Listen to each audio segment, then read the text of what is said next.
ბიძინა ივანიშვილის შეხვედრა მედიასთან აქცენტები და მთავარი გზავნილები. რა საკითხები მოექცა მედიის ყურადღების ქვეშ? როგორი იყო ყოფილი პრემიერის მთავარი გზავნილები და რა პოლიტიკური შეფასებები მოჰყვა მის განცხადებებს? მიშა ბეიქრიშვილი გიამბობთ.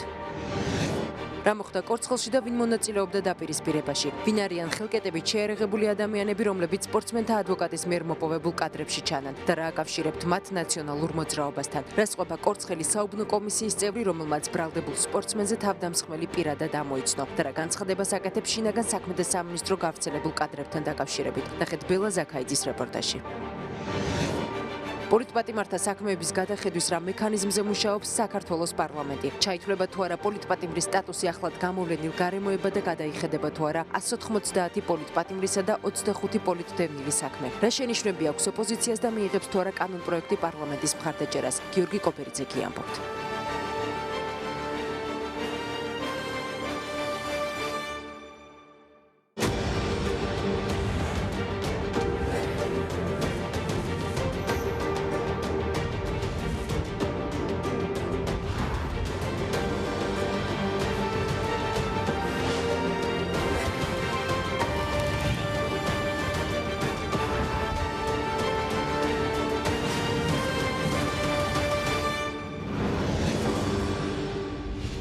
საღამომშვიდობისა ეს 20:30-ია გადაცემის ნახვა 20:30-ის Facebook გვერდზე შეგიძლიათ გადაცემის მოსმენა კი FM 98.1-ზე რადიო უცნობის საშუალებით მე მაკაცინცაძე ვარ და 20:30 ჟურნალისტებთან ერთად დღის მთავარ თემებს წარმოგიდგენთ. ბიძინა ივანიშვილის შეხვედრა მედიასთან აქცენტები მთავარი გზავნილები და შეფასებები 20:30-ში. რა საკითხები მოექცა მედიის ყურადღების ცენტრში? პასუხობდა თუ არა შეხვედრაზე დასმული კითხვების საზოგადოების დაკვეთას და გაეცა თუ არა პასუხი მოსახლეობაში არსებულ შეკითხვებს? პოლიტოლოგები რამა საყვარელიძე და ვახტანგ ძაბირაძე დღეს 20:30-ში. ასევე მოახლოებული საპარლამენტო არჩევნები ერთი დღე ოფიციალური საარჩევნო კამპანიის დაწყებამდე საარჩევნო გარემო და მმართველი უმრავლესობის შეფასება 20:30-ში შეძლებს თუ არა ხელისუფლება სამართლიანი არჩევნების ჩატარებას? პარლამენტის ვიცე-სპიკერი ზვია ძიძიგური. ხელისუფლების მიერ განხორციელებული და მიმდინარე ინფრასტრუქტურული პროექტების ამომავლო გეგმები და შეფასებები 20:30-ში ჩვენ შეკითხვებს რეგიონული განვითარებისა და ინფრასტრუქტურის მინისტრი ნოდარ ჯავახიშვილიც უპასუხებს. კორცხელის ინციდენტის საქმეში ბრალდებული სპორტსმენების ადვოკატი პროკურატურას ახალი მტკიცებულებებით მიმართავს. ზურაბ ბელთაძე ამბობს, რომ მის მიერ გამოქვეყნებულ ვიდეო მასალაში ჩანს, როგორ უსწორდებიან ხელკეტებით შეერაღებული პირები სპორტსმენებს. ადვოკატი მხოლოდ სპორტსმენებისთვის ბრალის წაყენებას უსამართლობას უწოდებს და გამოძიებას თავდამსხმელების დასჯისკენ მოუწოდებს. ვინ არიან ხელკეტებით შეერაღებული ადამიანები და რა აკავშირებთ მათ ნაციონალურ მოძრაობასთან? ბელა ზაქაიძე, თორნიკე ხურციძე დეტალებით. იქვე დგას ჩემი დაცვის ყოფი გეგეშიძე, რომელიც არის ამ ვითარებაში, აი ამის ხელკეტების ქვეშ. აი ნახეთ, გეგეშიძე ცდილობს ახლა რომ წაართვას ეს ხელკეტი. ადვოკატის მტკიცებით სოფელ კორცხელის ინციდენტის ამსახველ კადრებში მკაფიოდ ჩანს, რომ მისი დაცვის ქვეშ მყოფს ვლადიმერ გეგეშიძეს ხელკეტს ურთხამენ. საქართველოს ნაკრების წევრი ბერძნულ-რომაული სტილით მოჭიდავე გეგეშიძე კი ცდილობს თავდამსხმელისათვის ხელკეტის წართმევას. მოგვიანებით ხელკეტი ხელში უკვე გეგეშიძეს უჭირავს. მისი გამოყენებისათვის მხოლოდ გეგეშიძისათვის ბრალის დამძიმებას ადვოკატი უსამართლობას უწოდებს და გამოძიებას მის მიერ მოპოვებული ვიდეომასალის საფუძველზე მეორე მხარის დასჯასაც თხოვს.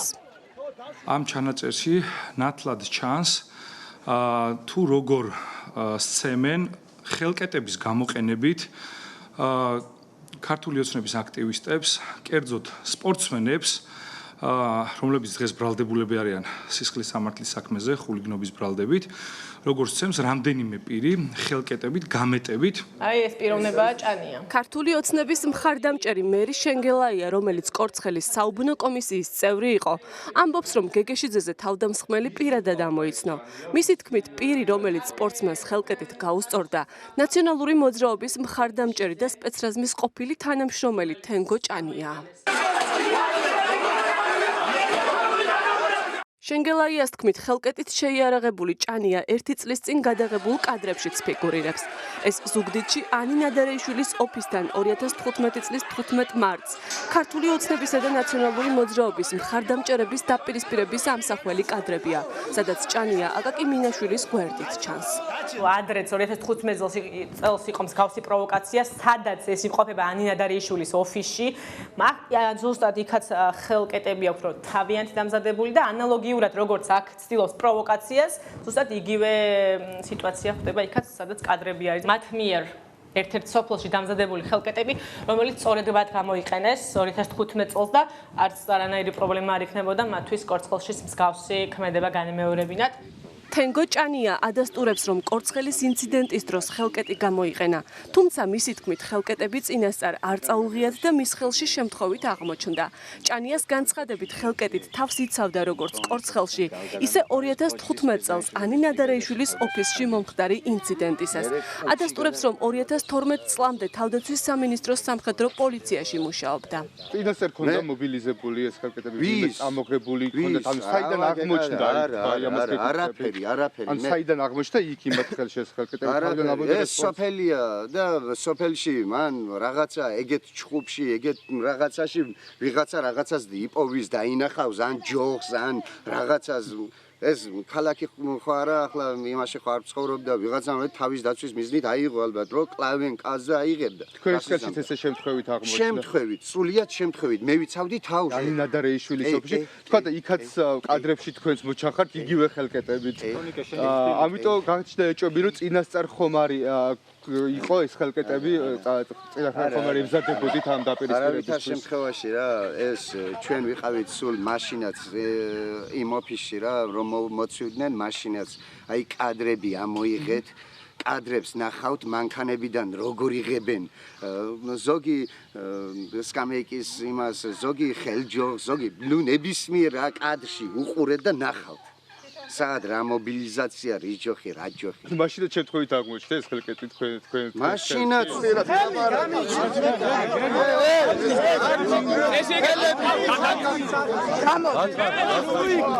ესეც კორცხელის ინციდენტის კადრებია, სადაც სპორტსმენები ნიკა მელიას ინტრიგანს უწოდებენ და მის თანხლებ პირს ხელის გაწევისაკენ მოუწოდებენ. ბიძინა ივანიშვილმა კორცხელის ინციდენტს ნაციონალების მიერ კარგად დაგეგმილი და ორგანიზებული უწოდა. თუმცა განაცხადა, რომ ქართული ოცნების წევრები პროვოკაციას არ უნდა წამოგებოდნენ. ეს იყო სირცხვილი, რაც მოხდა. და რა თქმა უნდა, ძირითადი პასუხისმგებლობა ეკისრება მთავრობას. მეჩვით არ მეპარება, რომ ეს პროვოკაცია კარგად დაგეგმილი იყო ნაციონალური მოძრაობის მიერ, მაგრამ ეს არაფრის გამართლების საფუძველი არ გახლავთ. ეს არაფრით არ ამსუბუქებს იმას, რაც მოხდა. მიუხედავად იმისა, რომ მე პირადად დარწმუნებული ვარ და საზოგადოების ძალიან დიდი ნაწილი ეს პროვოკაცია კარგად დადგმული და ორგანიზებული იყო ნაციონალური მოძრაობის მხრიდან, არაფრით არ ამართლებს მართველი გუნდის ქმედებას და არაფრით არ ამართლებს იმას, რაც იქ მოხდა. ყველაფერი უნდა გაკეთდეს მომავალში, რომ არც ერთ შემთხვევაში არანაირ პროვოკაციას არ წამოეგვეტინა. ბიძინა ივანიშვილის განცხადებას შეფასებები მოყვა ნაციონალურ მოძრაობაში. ათეულობით ზონდერის ჩაყვანა ნიშნავდა იმას, რომ იქ პრაქტიკულად მოხდებოდა თავდასხმა და მოხდა კიდევაც თავდასხმა. ქართულ ოცნებაში განმარტავენ, რომ მათი მხარდამჭერების კორცხელში ჩაყვანის მიზეზი ნაციონალური მოძრაობის მიერ დაგეგმილი პროვოკაცია იყო. ჩვენ გვქონდა წინასწარ ინფორმაცია, რომ ნაციონალური მოძრაობა გეგმავდა თავისი ეგრეთ წოდებული ზონდერების მობილიზებას. ჩვენი ამოცანა, აქტივისტების მობილიზაციის ამოცანა მდგომარეობდა იმაში, რომ პრევენცია მომხდარიყო, არ მომხდარიყო ჩვენი მხარდამჭერების დაშინება და მაქსიმალურად თავიდან აცილებულიყო ექსცესებით. შინაგან საქმეთა სამინისტროს განცხადებით ადვოკატის მიერ მიწოდებულ ვიდეო მასალას შეისწავლიან და თუ სხვა პირების პასუხისმგებლობის საკითხიც გამოიკვეთება, შესაბამის სამართლებრივ ზომებს მიიღებენ. მანამდე კი ნოშრევან წურწუმიას, გიორგი გიგაურს, გიორგი გოგიწეს, კობა ტყეშელაშვილს და გრიგოლ ტყემალაძეს 7000 ლარიანი გირაო შეეფარდათ. მათგან განსხვავებით ვლადიმერ გეგეშიძეს მოსამართლემ გირაოს თანხად 10000 ლარი განუსაზღვრა. გეგეშიძეს ჯგუფურად ჩადენილი ხულიგნობის გარდა ბრალი ხელკეტის გამოყენებაშიც ედება. 2 საათნახევრიანი შეხვედრა ჟურნალისტებთან და პასუხები მედიამ დღეს საშუალება მომცა ბოლომდე გავხსნილიყავი. მოგვიანებით ასე შეაფასა ბიძინა ივანიშვილმა ჟურნალისტებთან შეხვედრა.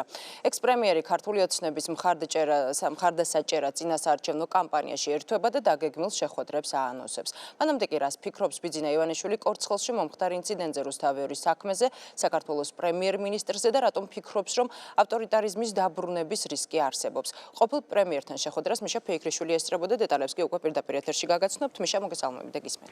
დიახ, პირველი განცხადება და თავდაპირველად დღევანდელი პრესკონფერენციის დაწყებისას ბიძინა ივანიშვილმა პირველი განცხადება გააკეთა სწორედ კორცხელში განვითარებულ მოვლენებზე, რასაკითხითაც დაიწყო ჩვენი დღევანდელი გადაცემა. კორცხელში განვითარებულ მოვლენებთან დაკავშირებით ექს-პრემიერი აცხადებს, რომ მას აქვს ინფორმაცია, რომ საპარლამენტო უმცირესობის ნაციონალური მოძრაობის წარმომადგენლების მხრიდან წინასწარ იგეგმებოდა აღნიშნული ინციდენტი.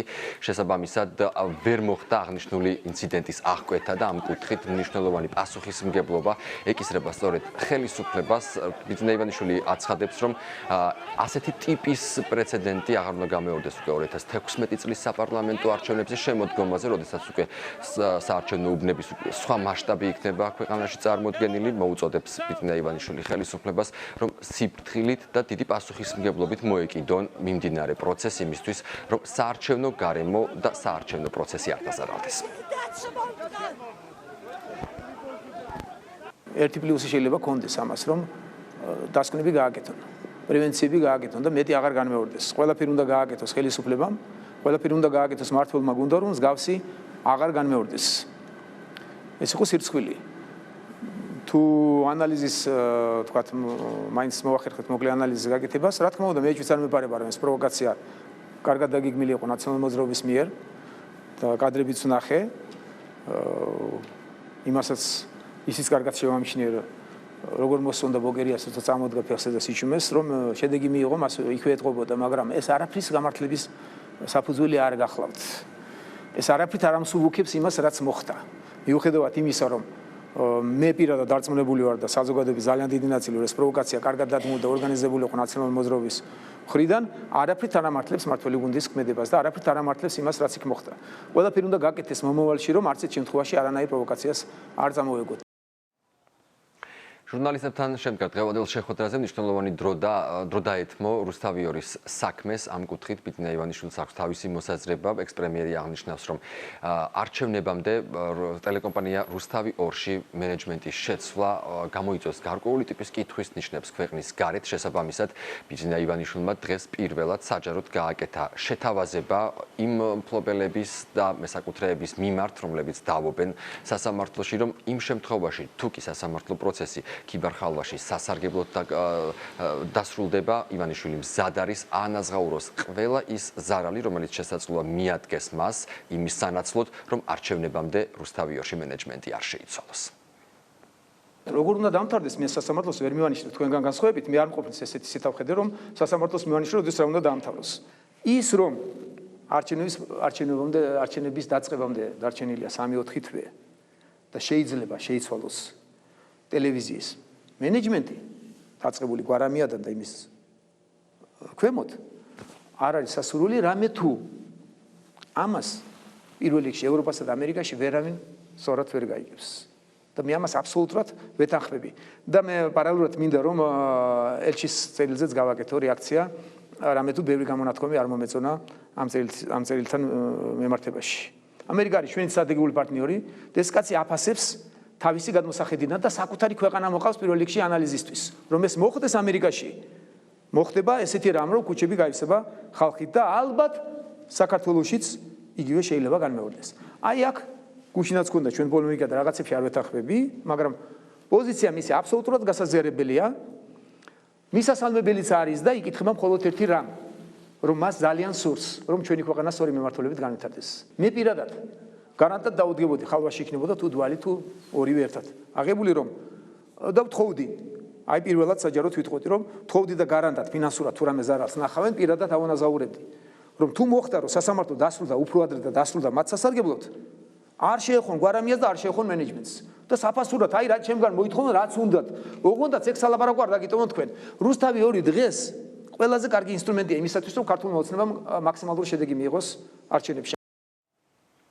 წერილში გაკეთებული მინიშნებების შემდეგ ბიძინა ივანიშვილი დღეს საუბრობს მოქმედ პრემიერ-მინისტრზე გიორგი კვირიკაშვილს უწოდებს ერთ-ერთ სასურველ და ყველაზე საუკეთესო ლიდერს ქართული ოცნების. ბიძინა ივანიშვილი ამბობს, რომ გიორგი კვირიკაშვილი არის მთავრობის ის ლიდერი, პრემიერ-მინისტრი, რომელსაც ნებისმიერი დასავლური განვითარებული ქვეყანა ისურვებდა. თქვენ ხართ დღეს აი ნუ საოცნებო პრემიერ-მინისტრი. საოცნებო ლიდერი ყავს კვირიკაშვილის სახით. მე სულ არ ვაკნინებ ღარიბაშვილს. დღევანდელზე ვსაუბრობ, მასზე უნდა გავაკეთოთ სწორება და კარგი გუნდი ყავს და საზოგადოება მინდა რომ ეს გააცნობიეროს კაცი რომელსაც წესიერების კომპლექსი აქვს რომ არაფერი შეეშალოს ესეთი კაცი მართავს დღეს მთავრობას და გაიხსენეთ რა ხდებოდა მაშინ რას გიშვებოდნენ ეხლა ეს შედარებაც აღარ ჭირდება კვირიკაშვილს რა თქმა უნდა აღარ ჭირდება ეს შედარება და უხეში გადასვლა გავაკეთე ეს კაცი ნებისმიერ ქვეყანასთვის სანატრელი პრემიერ-მინისტრი იქნებოდა ისეთი პრემიერ-მინისტრი ყავს დღეს საქართველოს ნებისმიერ ყველაზე განვითარებული ქვეყნისთვის იქნებოდა სანატრელი მინისტრი სოდნითაც ერუდიციითაც და წესიერებითაც კიდევ ერთი საკითხი, რომლის შესახებაც დღეს ექს-პრემიერი საუბრობდა ჟურნალისტებთან შეხვედრისას, იყო ავტორიტარიზმის დაბრუნების რისკი და საშიშროება. ამის შესახებ ბიძინა ივანიშვილი ცოტა ხნის წინ მის მიერ გამოქვეყნებულ ღია მიმართვაშიც მიუთითებდა, თუმცა დღეს კიდევ ერთხელ აღნიშნა, რომ ღარიბი ეკონომიკის ქვეყნის პირობებში არ არის გამორიცხული, რომ საზოგადოების ყურადღების მიქცევა მოხდეს პოპულისტური ლოზუნგების მიმართვების მიმართ, შესაბამისად ეს ქმნის რისკს, რომ ხელისუფლებაში დაბრუნდნენ ან მოახდინონ თქვა დაბრუნება ისეთი ტიპის პოლიტიკურმა ძალებმა, რომლებსაც შესაძლოა ქვეყანა ავტორიტარიზმისკენ წაიყვანონ. ის სტილი მართლობის, რაც გახლდათ სააკაშვილის, რომ მედია როგორც იყო თქვა, მონოპოლიზირებული, ვირტუალურ სამყაროს გვეხატავდნენ ყველა ტელევიზიიდან, ხან სახურებიდან გვესაუბრებოდა, ხან მღვიმეებიდან გვესაუბრებოდა, გვეხატავდა როგორ კარგად მიდის და აღწერდა სიტუაციას, რომ საოცარი აღშენებლობა მიდის, ნაცვლად იმისა, რომ რეგიონთან გაეკეთებია ელემენტარული შედარება ეკონომიკური წარმატებების მხრივ, რაშიც არასდროს პირველები არ ყოფილვართ ჩვენ მათი მმართველობის დროს, ამ დროს ჩვენი ზის ტემპით ჩვენ რეგიონში პირველები ვართ, მიუხედავად იმისა, რომ რეგიონალური პრობლემებია, დავით აღმაშენებელს ედრებოდა. წარმოგიდგენიათ, ახლა როგორ თავხედობა უკაცრავად. და იმ ფონზე რომ იგივე ნაციონალური მოძრაობა ყველაზე კარგად სარგებლობს დღევანდელი სიტყვის თავისუფლებით. პირველი ეტაპი დაიძაბნენ, პირველი თვეები, რომ ეშინოდა მსგავსი არაფერი მომხდარიყო და ძალიან თავშეყრუნულები დადიოდნენ. კარგად ჩანდა ეს პარლამენტში აღმიწერეს. წყლის დასალევად ვერ ამოდიოდნენ ზემოთ. ეხლა ჩვენ აღარ გვიშვებენო. ისეთ შეშინებულები იყვნენ. ეხლა რომ ნახეს და გააცნობიერეს, რომ თუ ყველაფერს უფლება აქვს, ყველაზე კარგად ესენი სარგებლობენ სწორედ, მათგან მართული მედია სიცრუეს აფრქვევს ყოველდღიურად, ძალიან დიდია თქვათ ხიბლი იმისა, რომ გაჭირებული კაცი მიდის საღამოს სახლში, თქვათ მაცივარი ნახევრად სარიელია თუ სარიელი არა, შემოსავლები სამუშაო აქვს ისეთი, რომ ძალიან მცირე შემოსავალი აქვს და ამ დროს მას დემოკრატიულ ღირებულებებზე ესაუბრები ძალიან ძნელია რომ ეს მიიღოს. მე ძალიან ძნელი მისაღებია რომ რაღაც უფლებებზე ერაბარაკო, რომ ელემენტარული უფლება არ გააჩინა, რომ წავიდეს სამსახურში და ოჯახი ღირსეულად არჩინოს. მაგრამ ახლა ამას ეს რო კვირიკაშვილს მივაწეროთ და მევაბრალოთ ანდღევალდე მთავრობას და დაუწყოთ მას ჭიდაობა, სხვათა შორის ვისაც არ მოეწყინება დღეს ნებისმიერ ბრუნვაში აკრიტიკებენ და ლანძღავენ კიდეც და ძალიან ბევრი მთავრობის წევრი ხათრით არის იქ შერჩენილი, რომ იცოდეთ და მხოლოდ იმ ენთუზიაზმით რომ საკუთარ ქვეყანას დაეხმაროს. ასე შეგვიძლია მივანგრიოთ ეს ყველაფერი და წავიდეთ ისევ ახალ მოჯადოებულ დროს დაუბრუნდეთ. რომ წარმოვიდგინოთ მოდელი, რომ მათ მოეგოთ არჩევნები და დარჩენილიყო. დღეს ყველაფერს იქნებოდა ეკონომიკური. და ამაზეც შემიძლია ცალკე გადაცემა გავაკეთო და ვესაუბრო სპეციალისტებს. იმ მოდელით რომ გაგრძელებული იყო მართლობა, როგორიცაც იმართებოდა ქვეყანა, დღეს პენსიები ვეღარ დარიგდებოდა. ელემენტარულ ხელფასებს ვეღარ გადაუხდიდნენ საჯარო მოხელეებსაც კი. აი ამაზე შემიძლია ვესაუბრო სპეციალისტებს რამდენიც გნებავთ. ექს-პრემიერი დღეს საუბრობდა ასევე ქართული ოცნების საარჩევნო შანსებზეც. ბიძინა ივანიშვილს მიაჩნია, რომ ქართული ოცნება საპარლამენტო არჩევნებზე დამაჯერებელ გამარჯვებას მოიპოვებს, რაც ეხება ნაციონალურ მოძრაობას, მას ბარიერის გადალახვის პრობლემაც ექნება. შეიძლება ითქვას, რომ დღეიდან ბიძინა ივანიშვილი კი ოფიციალურად და მეტი სიხშირით გამოჩნდება ტელეეკრანებზე, როგორც ის აცხადებს, ის ქართული ოცნების მხარდასაჭერ კამპანიაში ერთვება, ზუსტად ერთ კვირაში. ივანიშვილს დაგეგმილი აქვს შეხვედრა ბეჭდური მედიისა და ინტერნეტ გამოცემების წარმომადგენლებთან, უახლოეს მომავალში ასევე დაგეგმილია შეხვედრა ეკონომიკის სპეციალისტებთან, სადაც დღეს ბიძინა ივანიშვილმა ღიად გააკეთა მიმართვა, რომ ყველა დაინტერესებულ მხარეს შეუძლია ჩაერთოს დისკუსიაში და საინტერესო წინადადებები იქნას მიწოდებული. მადლობ, პირდაპირ ეთერში მიშა ფეიქრიშვილი საუბრობდა. გულწრფელი და დინამიური ასეთია მართველი გუნდის შეფასება ბიძინა ივანიშვილის ინტერვიუს შემდეგ, არა ფორმალური მმართველობის კიდევ ერთი დემონსტრირება, ის უკვე ოპოზიციის კომენტარებია. რა გამოხმაურება მოხდა პარლამენტში იმ განცხადებებს, რომელიც ყოფილმა პრემიერმა ჟურნალისტებთან შეხვედრისას გააკეთა. ანა ბროლაძე გაგაცნობთ, ანა მოგესალმები და გისმენთ. საღამომშვიდობისა. ბიძინა ივანიშვილს საერთოდ არ უსაუბრია ქვეყანაში არსებულ ეკონომიკურ მდგომარეობაზე და მან უნდა აიღოს პასუხისმგებლობა იმ გაჭირვებაზე, რომელიც საქართველოშია. ასეთია ნაციონალური მოძრაობა. მოძრაობის შეფასება. თავისუფალი დემოკრატები და პაატა ბურჯულაძის პარტიის წევრები კი ამბობენ, რომ დღეს კიდევ ერთხელ დადასტურდა, რომ მთავრობის საქმიანობაზე ყოფილ პრემიერს დიდი გავლენა აქვს. გირჩი ეხმაურება კორცხელთან დაკავშირებით ივანიშვილის იმ პოზიციას, რომ პასუხისმგებლობა მომხდარზე ეკისრება ხელისუფლებას. ეროვნულ ფორუმში კი იხსენებენ შეხვედრას, რომელზეც თავად ბიძინა ივანიშვილმაც ისაუბრა ინტერვიუს დროს. ეროვნული ფორუმი ურჩევდა კოალიციის დამფუძნებელს, რომ არ ჩარეულიყო პროცესებში და არ ყოფილიყო ერთი კონკრეტული პარტიის მხარდამჭერი. რესპუბლიკელები კი ინტერვიუს შეფასებისას ხაზს უსვამენ, რომ ბიძინა ივანიშვილმა მხოლოდ ორი პარტია ახსენა: ნაციონალური მოძრაობა და ქართული ოცნება. თავით ბერძენიშვილის განცხადებით, ნაციონალური მოძრაობა არის წარსული, ქართული ოცნება აწყო, მომავალი კი დეპუტატის თქმით უფრო მრავალფეროვანი იქნება, რადგან მომავალი მოწვევის პარლამენტში ბერძენიშვილის პროგნოზით 6-7 პარტია იქნება წარმოდგენილი. ბევრჯერ ახსენა ნაციონალურ მოძრაობას, ბევრჯერ ახსენა მისი პარტია ქართული ოცნება, სხვა პარტიების ხსენებას ის გაურბის. ყოველგვარი მცდელობა ყოფილი ლიდერების მხრიდან, ქართული ოცნების და ნაციონალური მოძრაობის, რომ ორ ფერში ჩატიონ ქართული პოლიტიკა, ესეთი მქონია აღორძინება მოქალაქეთა კავშირი, შევარდნაძე, აბაშიძე. მე პირდაპირ ანალოგიებს კი არ ვალებ, მაგრამ ქართული პოლიტიკა დღეს არის გაცილებით წინ და გაცილებით მრავალფეროვანი, ვიდრე ეს იყო ადრე. კახა შარტავა მას ურჩია, რომ მას როგორც პოლიტიკური პროცესის ლიდერს, გამარჯვებული პროცესის ლიდერს და თქვენ ხვდებით, რომ ჩვენ საკმაოდ მნიშვნელოვანი გამარჯვება მოვიპოვეთ 2012 წლის არჩევნებში, უარი ეთქვა დაბრუნებულიყო პოლიტიკაში, როგორც ერთი კონკრეტული პოლიტიკური ძალის მხარდამჭერი და მხარე. და მე როგორც ხედავ ქართულ ოცნებას მისი მხარდაჭერა სჭირდება, რაც ნიშნავს იმას, რომ მას უფრო ხშირად ვიხილავთ როგორც პოლიტიკურ მხარდამჭერს ქართული ოცნებას. ერთი რამ ფაქტია, რომ ბატონი ივანიშვილის როლი და მნიშვნელობა ამ ხელისუფლების არის ძალიან დიდი, ისე არაფორმალური მმართველობა სახეზე გვაქვს, მე მგონი ხო დღეს კიდევ ამ ინტერვიუთ ყველაფერი დასტურდება, იმიტომ რომ ის არის მთავარი წამყვანი პერსონა ქართული ოცნებისა, იმიტომ რომ მის გარეშე ქართულ ოცნებას არანაირი წარმატება არ აქვს, ეს მანაც აღიარა და ესეც ხედავს მე მგონი თვითონ ქართული ოცნება. ჩვენი გაკრიტიკება ყველაზე ნაკლები პრობლემაა. ყველაზე დიდი პრობლემაა ის, რომ ივანიშვილი კვლავ აპირისპირებს საზოგადოებას, მას უნდა დაპირისპირება შეიტანოს საზოგადოებაში. ის საერთოდ არ საუბრობს ეკონომიკურ პრობლემებზე, იმ პრობლემებზე, რაც არის შედეგი მისი არაფორმალური მმართველობის და მან დაადასტურა, რომ ყველა წვრილმან საკითხზე მთავრობა კონსულტაციას კი არ იღებს, მისგან იგენ დავალებას. ეს არის კიდევ ერთი დადასტურება იმისა, რომ საქართველოს მართავს ბატონი, არაფორმალური მმართველი და ის უკვე არის გამოუვალ მდგომარეობაში. თავს იმართლებს და ცდილობს დაიძვრინოს თავი პასუხისმგებლობისგან, რომელიც მას საქართველოს მოსახლეობამ დააკისრა. გამოიძვრინოს თავი იმ რეალობიდან, იმ სამწუხარო რეალობიდან, რომელიც არის ქვეყანაში. როდესაც ივანიშვილი საუბრობს სამართლიანობაზე, არ უნდა დაგვაუწყდეს, რომ მურუსიძე არის მოსამართლე.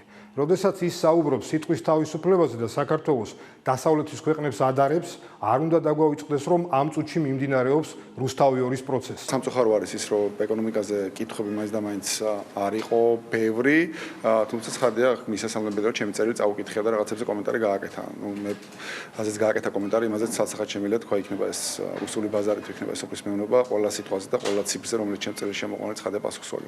კორცხელთან დაკავშირებით ჩემს სწორი შეფასება ქონდა, ის რომ მსგავსი რაღაცები აღარ უნდა ხდებოდეს ქვეყანაში, ეს და ის რომ ეს არის თავიდანვე მთავრობის პასუხისმგებლობა, მაგრამ ეს არის მისი მთავრობა და ამას ზოგადი განცხადებები არ ჭირდება, მას ჭირდება ის რომ ეს რაღაცებს მთავრობა არ აკეთებდეს და კორცხელის ინციდენტი თავიდანვე მთავრობის ინსპირირებული იყო, ის კუნთმაგარი ხალხი თავის დარგაჩენილა, მთავრობამ ჩაიყვანა. კორცხელში განვითარებულ მოვლენებზე ყოფილი პრემიერის განცხადებას, რომ ნაციონალური მოძრაობის მიერ დაგეგმილი პროვოკაციის მიუხედავად პასუხისმგებლობა მომხდარზე მაინც ხელისუფლებას ეკისრება, სრულად იზიარებენ საპარლამენტო უმრავლესობაში და ამბობენ, რომ საპარლამენტო არჩევნების წინ მსგავსი შემთხვევა აღარ უნდა განმეორდეს. ის შეფასება კორცხელთან მიმართებაში არის ადეკვატური და სამართლიანი. ადეკვატური, იმიტომ რომ პროვოკაცია მოაწყეს, ვიღაცამ იძალა და ორივე შემთხვევაში მისი აღკვეთის ვალდებულება აქვს მთავრობას, ანუ ხელისუფლებას. აქედან გამომდინარე მე პირველივე წამს მივეციე შეფასება ბატონ ბიზნეს განცხადებას, რომ ეს იყო სამართლიანი და ადეკვატური შეფასება. იმიტომ რომ პროვოკაცია მოაწყეს და მე ამას მოყვა ძალადობა, შედეგად პროვოკაციაზეც ხელისუფლება პასუხისმგებელი და იმის შედეგებს. როდესაც პროვოკაციასთან, აშკარა პროვოკაციასთან გაქვს საქმე, გაცილებით მეტი ყურადღება უნდა გამოიჩინო, მე თუ მეტი ნაციონალური მოძრაობა არის ექსპერტი ესეთი ვითარებების შექმნის. ასე რომ მე ვფიქრობ ეს გადაცდომა იქნება სამაგალითო იმისათვის, რომ მომავალში აღარ განმეორდეს. ბიძინა ივანიშვილის ინტერვიუს მიმართ ოპოზიციის შეფასება კრიტიკული იყო, მმართველი გუნდისთვის კი შეხვედრა მედიასთან გულწრფელად და დინამიურად წარიმართა. მადლობა, ანა ბროლოძე საუბრობდა პირდაპირ ეთერში. რუსთავიორის საქმის განხილვა სააპელაციო სასამართლოში დასრულდა. მხარეები მოსამართლეთა კოლეგიის გადაწყვეტილებას ელოდებიან. სხდომა დღესაც ხმაურის ფონზე წარიმართა. სააპელაციოში გამართულ სხდომას კვლავ ვერ დაესწრნენ რუსთავიორის გენერალური დირექტორი და ადვოკატები. დეტალები რეზი ხუციშვილის რეპორტაჟში.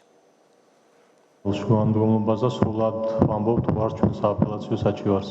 ტელეკომპანია რუსთავიორის საქმის განხილვა ქიბარ ხალვაშის ადვოკატის შუამდგომლობით დაიწყო.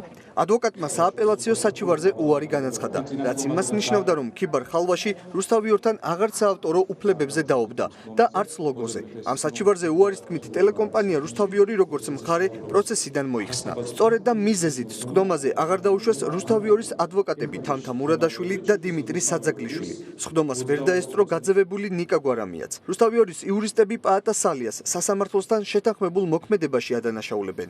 ქიბარ ხალვაშის მხარე და სასამართლო ერთად დასხდნენ და მოიფიქრეს რომ აუცილებლად რაღაცა ღონე იყო მოსაფიქრებელი, რომლითაც რაღაც ხერხი იყო მოსაფიქრებელი, რომლითაც არ მოგვეცემოდა არც ჩვენ და არც ნიკა გვარამია სასამართლოს სხდომაში მონაწილეობის მიღება და ძალიან პატარა ტრიუკი ჩაატარეს. სალიამ უარი თქვა საკუთარ სააპელაციო საჩივარზე რუსთავიორთან მიმართებაში. ჩვენ ვიბრძოლებთ ბოლომდე თავისთავად ცხადია, ველოდებით საკონსტიტუციო სასამართლოსაც, ამ კოლეგიამ რაც არ უნდა ქნას, თუ ჩვენი სარჩელები საკონსტიტუციო სასამართლოში დაკმაყოფილდა წერონ და იკითხონ ეს ყველაფერი დარჩებათ უკან. ვინაიდან თავს არ გრძნობდი დარწმუნებულად ამ ნაწილში, მე როგორც ადვოკატი ჩემ კლიენტს ურჩევდი, რომ ეს არ იყო ის ნაწილი, სადაც ჩვენ შეიძლება წარმატება გქონოდა. ამას მე თავიდანვე ვეუბნებოდი, პრინციპში პირველ ინსტანციას მას შემდეგ რა კიცებულებების მოპოვება ვერ შევძელით და აქედან გამომდინარე მივიღეთ ესეთი გადაწყვეტილება. ხმაური კი დღევანდელ სხდომაზე რუსთავიორის ადვოკატების არ შეშვებას მოჰყვა. კამათი ძმები ყარამანაშვილების ადვოკატ ზაზა ბიბილაშვილსა და მოსამართლეთა კოლეგიას შორის ადვოკატის 500 ლარით დაჯარიმებით დასრულდა. პროცესზე ტელეკომპანია საქართველოს ადვოკატებიც დაჯარიმდნენ. ამ გადაწყვეტილებებს დარბაზში პროტესტი მოჰყვა და სხდომა როგორც ოპოზიციის წარმომადგენლებმა, ასევე რუსთავიორის მხარდამჭერებმა დატოვეს. ეს არის სასამართლო, რომელსაც აღარ ჭირდება აღარც ადვოკატი, აღარც მხარე, ის თავად არის სინქრონიზირებული ბიძინა ივანიშვილთან და მისი ხმას ახმოვანებს. მეტის აქ არაფერი აღარ არის დარჩენილი. ჩვენ რა თქმა უნდა გამოვედით ამ სხდომათა დარბაზიდან, რადგან არ გვინდა ამ მდარე ხარისხის ბელეტრისტიკას დავესწროთ და ასე თუ ისე მსმენელის როლი მაინც შევასრულოთ დღევანდელ პროცესში. ტელეკომპანია საქართველოს იურისტები და ძმები ყარამანაშვილების ადვოკატის სააპელაციო სასამართლოსგან მოითხოვდნენ, რომ პირველი ინსტანციის სასამართლოს მიერ მტკიცებულება დაშვებული ფინანსური დოკუმენტაცია არ ეცნოთ. ეს იყო სადამსჯელო ოპერაცია, ამას მართლმსაჯულებასთან საერთო არაფერი არ გააჩნია. ჩვენ მხარეს ნახევარი ადვოკატები გააძევეს, დანარჩენს მიკროფონებს გვირთავდნენ, მოსამართლეები სვამდნენ სრულად არარელევანტურ კითხვებს. რეალური მიზანი ამ მიმდინარე ვთქვათ ასე შეფუთვა, ამ სამართლებრივი შეფუთვის ასე ვთქვათ რეალური შინაარსი მდგომარეობს სიტყვის და ინფორმაციის თავისუფლების შეზღუდვაში და ეს სხვა არაფერია თუ არა, ვთქვათ ტელეკომპანია რუსთავიორის და მისი სახით ზოგადად სიტყვის გამოხატვის თავისუფლების და ინფორმაციის თავისუფლების წინააღმდეგ გადადგმული ნაბიჯი. ცდილობდი სასამართლოსთვის ასე ვთქვათ მეჩვენებინა მტკიცებულები, წარმედგინა მტკიცებულებები და ესაუბრა მტკიცებულებების ირგვლივ ფაქტიურად მიწევდა მეორე მხარესთან პაექრობა და მათი ხმის გადაფარვა, იმიტომ რომ ყველანაირი ხერხი ცდილობდნენ რომ მე არ მესაუბრა. დღის ბოლოს მოსამართლეთა კოლეგია სათათბიროდ გავიდა. როგორც მოსამართლეებმა გასვლამდე განაცხადეს, მათ გადაწყვეტილების გამოსაცხადებლად რამდენიმე დღე დასჭირდებათ. თუმცა რუსთავიორის ადვოკატები სააპელაციო სასამართლოს გადაწყვეტილებას უახლოეს საათებში ელოდებიან. ჯაშუშობის ბრალდები დაკავებული თეთრაძე, სერგო თეთრაძე უდანაშაულო იყო. შესაბამისი დადგენილება მთავარმა პროკურატურამ 2011 წელს წამებით მოკლული პოლკოვნიკის ოჯახს უკვე გადასცა. გარდაცვლილის მეუღლის ნანა თეთრაძის თქმით, ერთი ეტაპი დასრულებულია, თუმცა ამბობს, რომ სამართლიანობის აღდგენისთვის მისი მეუღლის მკვლელობის საქმეში დამნაშავე ყველა პირი უნდა დაისაჯოს.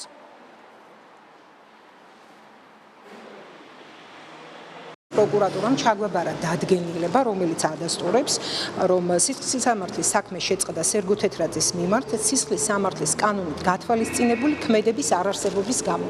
ანუ ის რომ მისი ქმედება არ წარმოადგენდა კანონსაწინააღმდეგო ქმედებას და მისი ქმედება არ შეიცავდა დანაშაულის ნიშნებს. აი ამ საფუძვლით დღეს ჩაგვაბარდა ჩვენ დადგენილება და რასაკვირველია, ამასთან ამას წლების განმავლობაში ველოდებოდით და რასაკვირველია, ამასთან დაკავშირებით ზიანის ანაზღაურებაზე მიმართად სასამართლოს უახლოეს დღეებში. ეს არის ერთი ეტაპი ჩემთვის, რა თქმა უნდა, მაგაზე არ შეწყდა საქმე, იმიტომ რომ მე მოვითხოვ აბსოლუტურად ყველა იმ პირის პასუხისმგებლობაში მიცემას, ვინც ირიბად ან პირდაპირ იღებდა მონაწილეობას ამ საქმეში. პოლიტპატიმრებისა და პოლიტდევნილის სტატუსის შესაძლოა განაჩენის გადახედვის საფუძველი გახდეს ეს ახლად გამოვლენილ გარემოებად ჩაითვლება და 2012 წლის დეკემბრის დადგენილებით გათავისუფლებულ პირებს საშუალება ექნებათ სასამართლოს მიმართონ. ეკა ბესელიას და გედევან ფოფხაძის ინიციატივას პოლიტპატიმრის სტატუსით გათავისუფლებულთა ნაწილი გამოეხმაურა, რომლებიც ცვლილების დამტკიცების შემთხვევაში ამ უფლებით სარგებლობას გეკბავენ. კანონპროექტის მხარდამჭერებს შორის საპარლამენტო უმრავლესობის წევრებიც არიან, მოწინააღმდეგეები კი ოპოზიციონერი დეპუტატები. ცვლილების ხილვა პარლამენტში დაჩქარებული წესით მიმდინარეობს. გიორგი კობერიძე და გოჩა მერაბიშვილი გიამბობთ დეტალებს. ზალ ჟვანია 2009 წლამდე 3 მილიონ ლარამდე ღირებულების ბიზნეს აქტივს ფლობდა. დღეს კი დაყადაღებულ სახლში ცხოვრობს. ამბობს, რომ ის და მისი შვილები სააკაშვილის ხელისუფლების მოწინააღმდეგეებს შორის იყვნენ. მიიჩნევს, რომ სწორედ ამის გამო ბიზნესი ჩამოართვეს და დააკავეს. სასჯელს 4 წელი იხდიდა. 2012 წელს დეკემბერში მიღებული დადგენილებით პოლიტპატიმრის სტატუსით გათავისუფლდა. დღემდე იმის დამტკიცებას ცდილობს, რომ მისთვის გამოტანილი განაჩენი უსაფუძვლო იყო. ოპოზიციურად ვიყავით განწყობილი მე და თელი ჩემი ოჯახი. აგრეთვე ფინანსური საკითხები იყო ჩემს მიმართ გადასაწყვეტი. მე საკონსტიტუციო სასამართლო მქონდა მოგებული, უზენაეს სასამართლო მქონდა მოგებული, რითაც მოკუთვნებული მქონდა 3 მილიონი დოლარი. ისი გადახდაც ამათ არ აწყობდათ და ასე აღმოვჩნდით ციხეში მე და ჩემი შვილებიც. იმ შემთხვევაში თუ პარლამენტში ინიცირებული კანონპროექტი დამტკიცდება, ზალ ჟვანიას და პოლიტპატიმრის სტატუსით გათავისუფლებულ 199 პირს საშუალება მიეცემათ ეს სტატუსი ახლად გამოვლენილ გარემოებად ჩაითვალოს და მათი განაჩენის გადახედვის საფუძველი გახდეს. ამის შესაძლებლობა პოლიტიკური დევნილის სტატუსის მქონე 25 პირსაც ექნება. კანონპროექტის მიხედვით პოლიტპატიმრის ან პოლიტიკური ნიშნით დევნილის სტატუსი ახლად გამოვლენილ გარემოებად ჩაითვლება თუ ეს განაჩენი გამოტანილია ამ დადგენილების მიღებამდე. შესაბამისი შუამდგომლობა სასამართლოში 2017 წლის 1 ივნისამდე იქნება წარდგენილი. უნდა გაკეთდეს აუცილებლად. იმიტომ რომ მარტო მე არ ვიჩაგრები. ყოველ დღე ფიქრობ იმაზე, რომ მე ვარ უდანაშაულო პირი და მე მინდა სამართლიანად გამთავისუფლდე ამ ტვირთისგან, რომელიც გულზე მადებს. ის ხალხი, ვინც ეს საქმე ჩაიდინა, დღესაც საქმიანობენ და მუშაობენ. ეკა ბესელიას და გედევან ფოფხაძის მიერ ინიცირებული წინადადება სისხლის სამართლის საპროცესო კოდექსში ცვლილებას გულისხმობს. საკითხი დაჩქარებული წესით განიხილება. ცვლილებების მთავარი მიზანი პოლიტპატიმრების საქმეების გადახედვისთვის საჭირო მექანიზმების შექმნაა. პრაქტიკულად სხვა მექანიზმი, რომ ადამიანებად თავიანთი სამართლიანობა დაამტკიცონ სასამართლო წესით რეალურად არ არსებობს, ეს არის ყველაზე მარტივი და ცალსახა წესი. ფაქტია ეს პრობლემა არსებობს და ამას ვერ გავექცევით, რომ იმ ადამიანებმა, რომლებმაც მიიღეს სტატუსი პარლამენტის დადგენილებით, არ ქონდათ შესაძლებლობა, რომ თავისი სიმართლე უკვე სასამართლოს მეშვეობით დაემტკიცებინათ. განაჩენის გადახედვისთვის პოლიტპატიმრის სტატუსის ახლად გამოვლენილ გარემოებად აღიარებაზე საპარლამენტო ოპოზიციას განსხვავებული შეფასება აქვს, თუმცა საერთო პოზიცია, რომ ისინი კანონპროექტს მხარს არ დაუჭერენ. ესე მანიპულირება ადამიანების ბედით და საერთოდ სამართლიანობის თემით არის მიუღებელი. ეს უნდა გაკეთებულიყო თავიდანვე და არ უნდა შემონახულიყო წინასაარჩევნო კამპანიაში რაღაც დივიდენდების მოსაპოვებლად. თავიდანვე საგალწყვეტო მიიღეს ეს პოლიტპატიმრის სტატუსები მიენიჭებინათ ეს საქმეების განხილვის გარეშე ეს იყო პრობლემა. ამიტომ არ მგონია რომ ეს პროცესი თავიდანვე იყო არასწორი. ანუ მაშინ მოხდებოდა საქმეების თითოეული საქმის საცაკე განხილვა. იმ მექანიზმის შექმნა, რომელიც პარლამენტის 2012 წლის დეკემბრის დადგენილებით გათავისუფლებულ პოლიტპატიმრებს მათი განჩინების გადახედვის შესაძლებლობას მისცემდა, მათი ერთ-ერთი მოთხოვნა იყო. თუმცა ამასთან ერთად მათი ნაწილი ხელისუფლებისგან დღემდე ითხოვს იმ პირების დასჯასაც, რომლებმაც მათივე შეფასებით ისინი პოლიტპატიმრებად ან პოლიტიკურ დევნილებად აქციეს.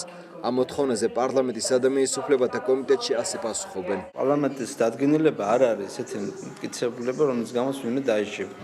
იმ ადამიანებსაც, ვინც ჩვენი აზრით ჩადიოდა დანაშაულს, გააჩნიათ დანაშაულობის პრეზუმპცია და მათი გასამართლებაც უნდა მოხდეს სისხლის სამართლის წესით, მტკიცებულებათა ერთობლიობით. გედევან ფოფხაძე მისი თანაავტორობით მომზადებულ კანონპროექტს ხვალ სესიაზე გაიტანს.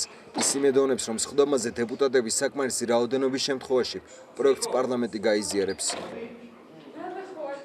აგრეთვე ზემო ოსიაურის მონაკვეთზე ავტოსატრანსპორტო მოძრაობა ახალ მიმართულებაზე გადაერთო. ახალი გზა საქართველოს პრემიერ-მინისტრმა გიორგი კვირიკაშვილმა და რეგიონული განვითარებისა და ინფრასტრუქტურის მინისტრმა ნოდერ ჯავახიშვილმა გახსნეს. ამ მონაკვეთის მშენებლობა 2015 წელს დაიწყო.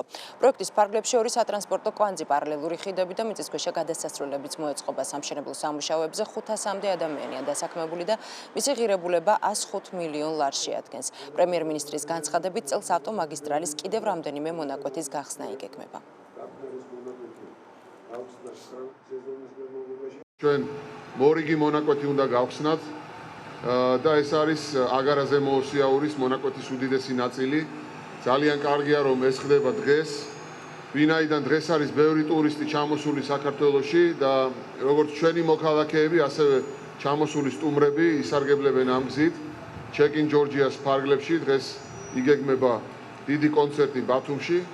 და უკვე შესაძლებელი იქნება ამ გზით სარგებლობა. მეტეს დღეს შეგვიძლია უკვე საკმაოდ ყარირწმენი ვთქვათ, რომ 2020 წელს ჩვენ ამ ავტომას მთლიანად დავამთავრებთ. რამოდენიმე თვის წინ ჩვენ რუისი აგარის 18 კილომეტრიანი მონაკვეთი გავხსენით და ეხლა იმის გაგრძელება. მნიშვნელოვანია, აღნიშნული ავტობანის გახსნა, იმიტომ რომ დაგვიზოგავს როგორც დროის რესურს, ანუ სწრაფად გადავაადგილდებით, ასევე მატერიალურ მხარესაც. ფინანსურად და რა ვიცი, რაც მალე იქნება დასრულებული ბოლომდე, ეს იქნება. როგორია პირველი ქართული ნაღმტყორცნი დელტა მუშაობა დაასრულა. სპეციალისტების შეფასებით პირველი ქართული ნაღმტყორცნი, რომელზე მუშაობაც რამდენიმე წლის განმავლობაში მიმდინარეობდა, ნატოს სტანდარტებს სრულად აკმაყოფილებს. სისტემის ტაქტიკური მახასიათებლები გათვლილია უდაბნოს ცხელ რელიეფზე. შესაბამისად, მისი შეძენის მსურველ ახლო აღმოსავლეთის რამდენიმე ქვეყანასთან მოლაპარაკებები უკვე მიმდინარეობს. პირველი ქართული ნაღმტყორცნი ნახეთ ლიკა ალელიშვილის და კახა ბატიაშვილის რეპორტაჟში. დელტაში პირველი ქართული წარმოების 120 მმ-იანი თვითმავალი ნაღმტყორცნის წარმოება დასრულებულია. დელტა სპეციალისტებმა მის შექმნას რამდენიმე წელი მოანდომეს. შედგება სამი ნაკვეთურისგან მანქანა, წინა ნაკვეთურისგან სადაც მძღოლი და საზენიტო ტვირთმოქმედის ოპერატორი ჯდება, შუა ნაკვეთურისგან სადაც ეკიპაჟის დანარჩენი წევრები და მეთაური ჯდება, თავისი მეთაურის სამუშაო ადგილი შუა ნაკვეთურშია და უკანა მესამე ნაკვეთური სადაც საბრძოლო ნაკვეთურია. სისწრაფე 120 მმ-იანი თვითმავალი ნაღმტყორცნის მოდული, ავტონომიურობის მაღალი ხარისხი. ეს ქართული წარმოების ნაღმტყორცნი მანქანის უპირატესობების მხოლოდ ნაწილია. ნავტყორცნი აღჭურვილია თანამედროვე დამიზნების სისტემით, აქვს ავტომატიზირებული დამიზნების სისტემა, აქვს ტაქტიკური პლანშეტ კომპიუტერი, რომელიც იძლევა საშუალებას, რომ მანქანა აღიჭუროს თანამედროვე ციფრული ცეცხლის მართვის სისტემით. განსხვავებით კლასიკური ნავტყორცნებისგან, სადაც პოზიციის დაკავებას და შემდეგ პოზიციის დატოვებას რამდენიმე წუთი ჭირდებოდა, ამ მანქანის საშუალებით შეგვიძლია პოზიცია სულ რაღაც რამდენიმე წამში დავიკავოთ, მომენტალურად მოხდეს ნავტყორცნის გაორიენტირება, რომ დამიზნება და უმოკლეს დროში მოხდეს სროლის დაწყება, სროლის დამთავრება და პოზიციის დატოვებაც ასევე წამებში არის შესაძლებელი. ახლა მე თავად შევეცდები თვითმავალი ნაღმტყორცნის მოდულის მართვას.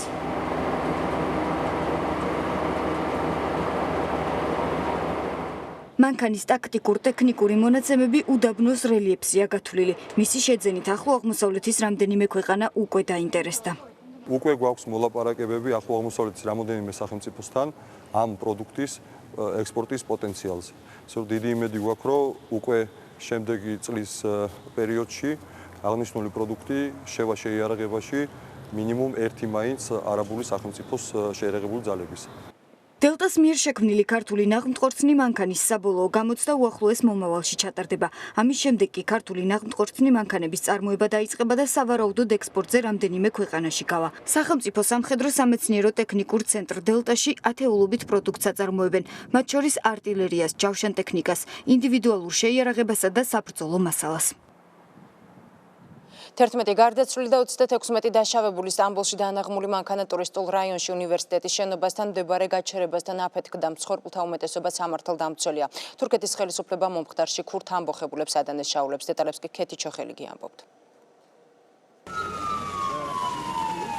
თურქეთი მორიგმა ტერაქტმა შეძრა. თავდასხმა სტამბოლის ცენტრში კვლავ ტურისტებში პოპულარულ ადგილას უნივერსიტეტის შენობის მახლობლად განხორციელდა.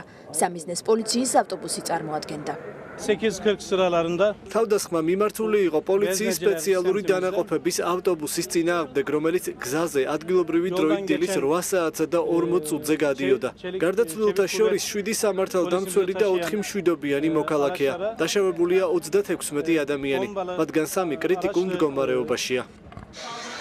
ასაფეთქებელი მოწყობილობა ავტობუსის გაჩერებასთან მდგარ ავტომობილში იყო დამონტაჟებული. აფეთქების შედეგად ახლომდებარე შენობები, მათ შორის სასტუმრო დაზიანდა. აფეთქების ხმა გავიგეთ. ბომბი მაშინ აფეთქდა, როდესაც პოლიციის ავტობუსი გაჩერებასთან გადიოდა. ეს იყო დანაღმული მანქანა, რომელიც აქვე იდგა. სასწრაფო დახმარება შემთხვევის ადგილზე მალევე მოვიდა. თავდასხმაზე პასუხისმგებლობა არავის აუღია. ადგილობრივი მედიის ინფორმაციით უკვე დაკავებულია ტერაქტთან კავშირში მყოფი 4 პირი. თურქეთის პრეზიდენტმა აფეთქებაზე პასუხისმგებლობა ქურთისტანის მუშათა პარტიას დააკისრა და ტერორიზმის წინააღმდეგ ბრძოლის გაგრძელების პირობა დადო. ტერორისტული თავდასხმა განხორციელდა იმ ადამიანების წინააღმდეგ, რომლებიც ჩვენს უსაფრთხოებას უზრუნველყოფენ. ეს უპატიებელი ქმედება. ჩვენ ამ ტერორისტების წინააღმდეგ ბრძოლას უშიშრად გავაგრძელებთ ბოლომდე. მნიშვნელოვანია, რომ მოხდეს ამგვარი თავდასხმების შემცირება. ჩვენი სამხედროები და პოლიციელები ერთობლივ ბრძოლას აწარმოებენ. თურქეთის ხელისუფლებასა და ქურთ ამბოხებულებს შორის სამშვიდობო შეთანხმება 2015 წლის ივლისში დაირღვა. ქურთისტანის მუშათა პარტია, რომელსაც ანკარა ტერორისტულ ორგანიზაციად მიიჩნევს, ქურთთა ავტონომიისთვის იბრძვის. კალათბურთის ფედერაციის პრეზიდენტის მიხეილ გაბრიჩიძის გადადგომის მოთხოვნით საპროტესტო აქცია გაიმართა. ფედერაციის ყოფილი ვიცე-პრეზიდენტი კახა შენგელია მოქმედ პრეზიდენტს მიხეილ გაბრიჩიძეს სახელმწიფო თანხის გაფლანგვაში ადანაშაულებს. შენგელია ფედერაციას იმ კონტრაქტის გასაჯაროებას თხოვს, რომელიც ქართულმა მხარემ ესპანეთის კლუბ სასკი ბასკონიასთან გააფორმა. მიხეილ გაბრიჩიძემ აქციის მონაწილეებთან დალაპარაკებას სცადა და კახა შენგელიას მოუწოდა საუბარი დიალოგის ფორმატში განაგრძონ, რაზეც ყოფილმა ვიცე-პრეზიდენტმა უარი განაცხადა.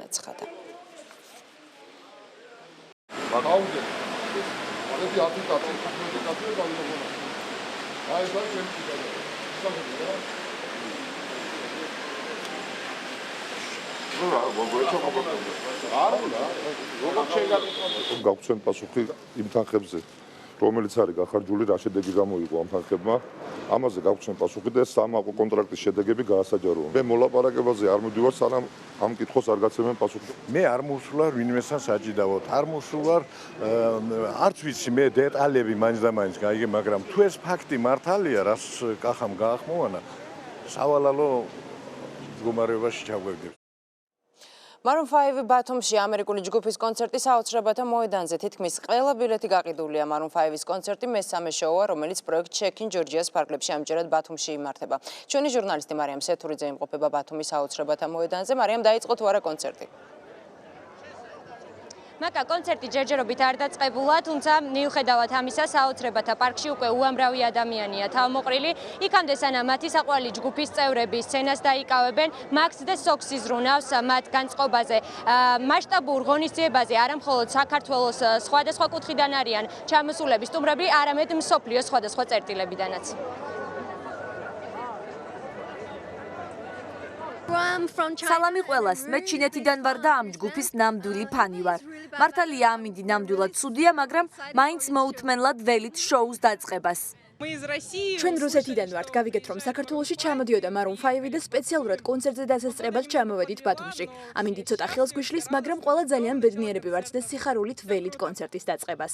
ძალიან სასიამოვნოა რომ ჩამოვიდა ესეთ სოფლიო დონის ჯგუფი როგორც Maroon 5. ყველამ კარგად იცის რომ 3 გრემის მფლობელია.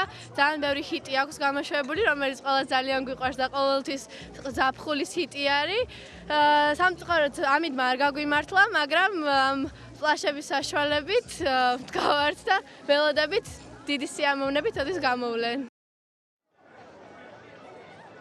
კულტურის მინისტრის განმარტებით ყველა გაყიდული ბილეთი ნიშნავს იმას, რომ დღევანდელი ღონისძიება უკვე შედგა და საქართველოს შეუძლია უმასპინძლობს ისეთ მსოფლიო დონის ჯგუფებს, როგორიც Maroon 5-ია. Maroon 5-ის ჯგუფის წევრები გუშინ საღამოს ბათუმის აეროპორტში ჩამოვიდნენ და ერთ-ერთ სასტუმროში დაბინავდნენ, სადაც ჩვენ მათ ერთ-ერთ წევრთან გასაუბრებად შევძელით, როგორც აღმოჩნდა, ჯგუფის წევრებს ყველაზე მეტად მოეწონათ ქართული კერძები და ხალხური სიმღერა.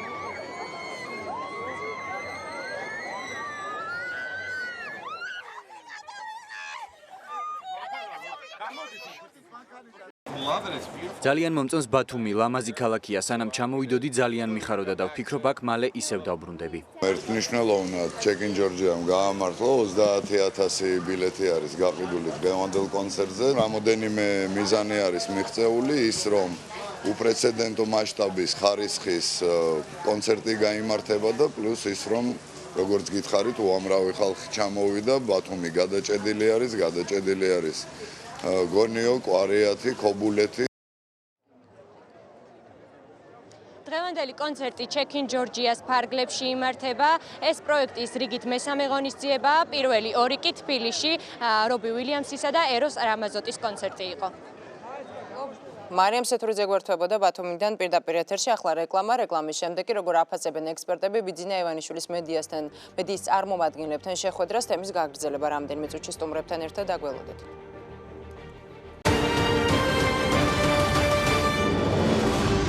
20-30 პირდაპირ ეთერში ბრუნდება, რა საკითხები მოექცა მედიის ყურადღების ცენტრში, პასუხობდა თუ არა შეხვედრაზე დასმული კითხვების საზოგადოების დაკვეთას და გაიცა თუ არა პასუხი მოსახლეობაში არსებულ შეკითხვებს. პოლიტოლოგები რამა საყვარელიძე და ვახტანგ ძაბირაძე უპასუხებენ ჩვენ შეკითხვებს. ბატონებო, მოგესალმებით, ძალიან დიდი მადლობა რომ დაგვითმეთ დრო. ბატონო ვახტანგ. ბიძინა ივანიშვილი შეხვდა დღეს მედიის წარმომადგენლებს დაახლოებით 2 საათნახევრის განმავლობაში მიმდინარეობდა საუბარი მათ შორის. ეს ყველაფერი უკვე ვიცით, მე მაინტერესებს რომელი გზავნილი იყო თქვენი შეფასებით უფრო მნიშვნელოვანი და იყო თავი გზავნილები დღეს. კიდევ ერთხელ მოგესალმებით, დიდი მადლობა მოწვევისთვის.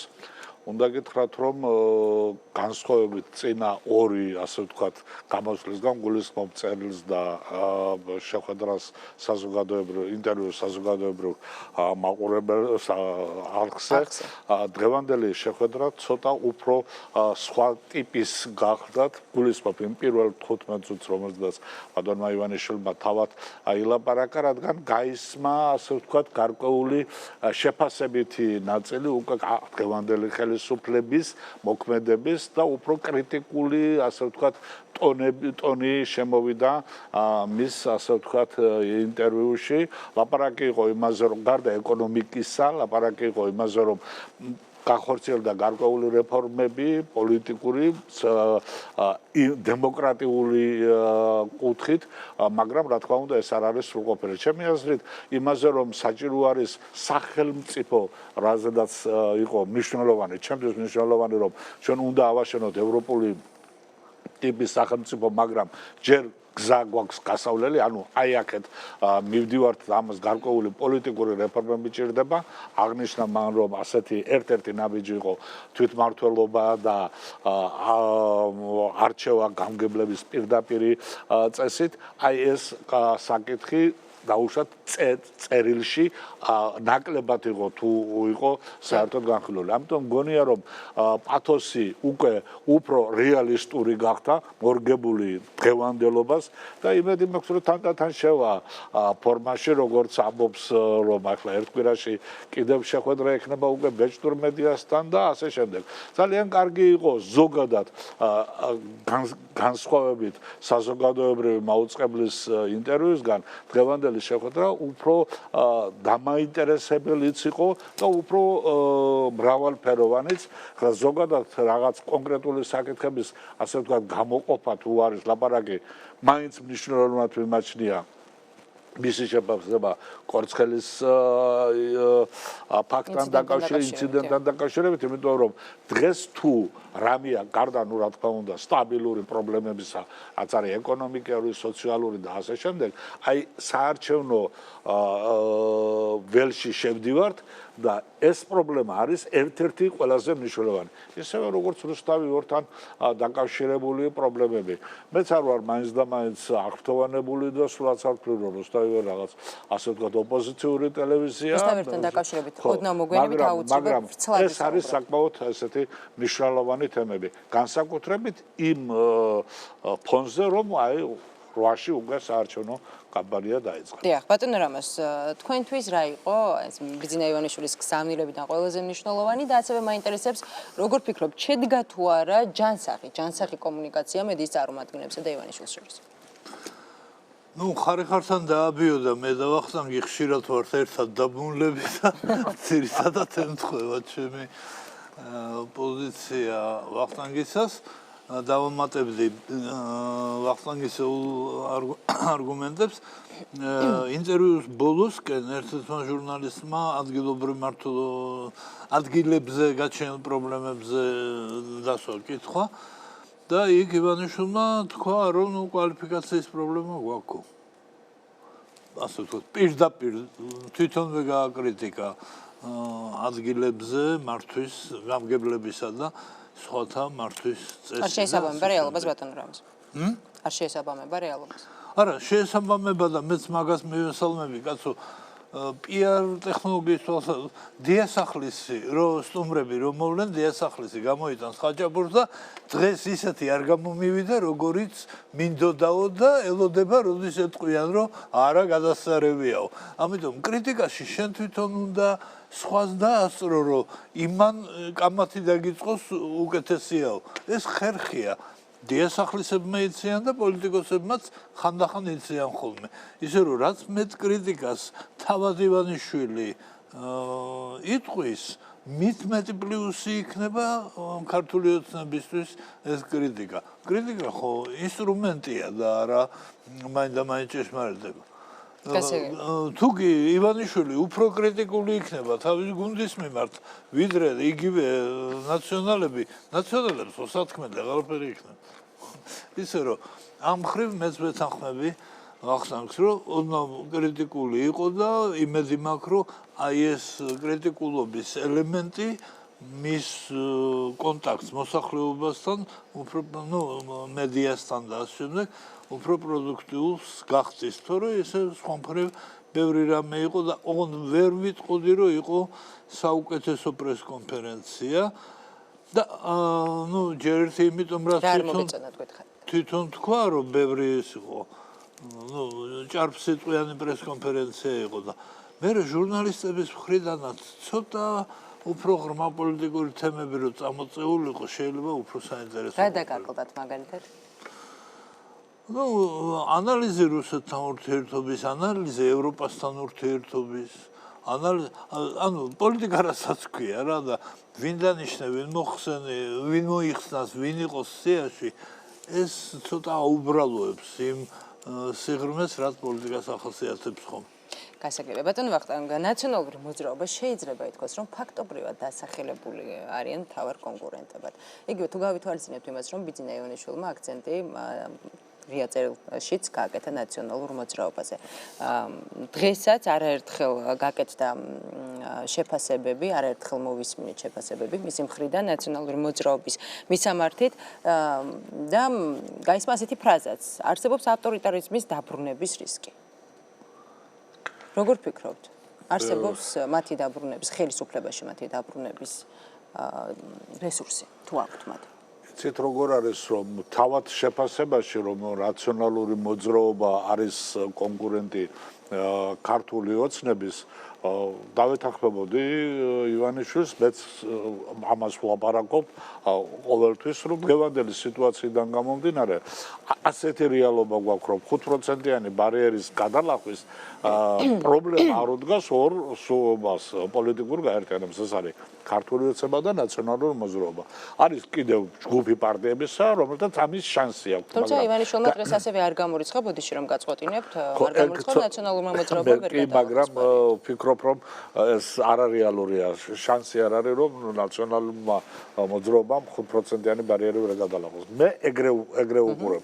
დღევანდელი რეალობიდან გამომდინარე. სხვა პოლიტიკურ ჯგუფებს ეს პრობლემა უდგათ და მათ ეს პრობლემა უნდა გადაჭრა. ამიტომ თვითონ ამ ფაქტის აღიარება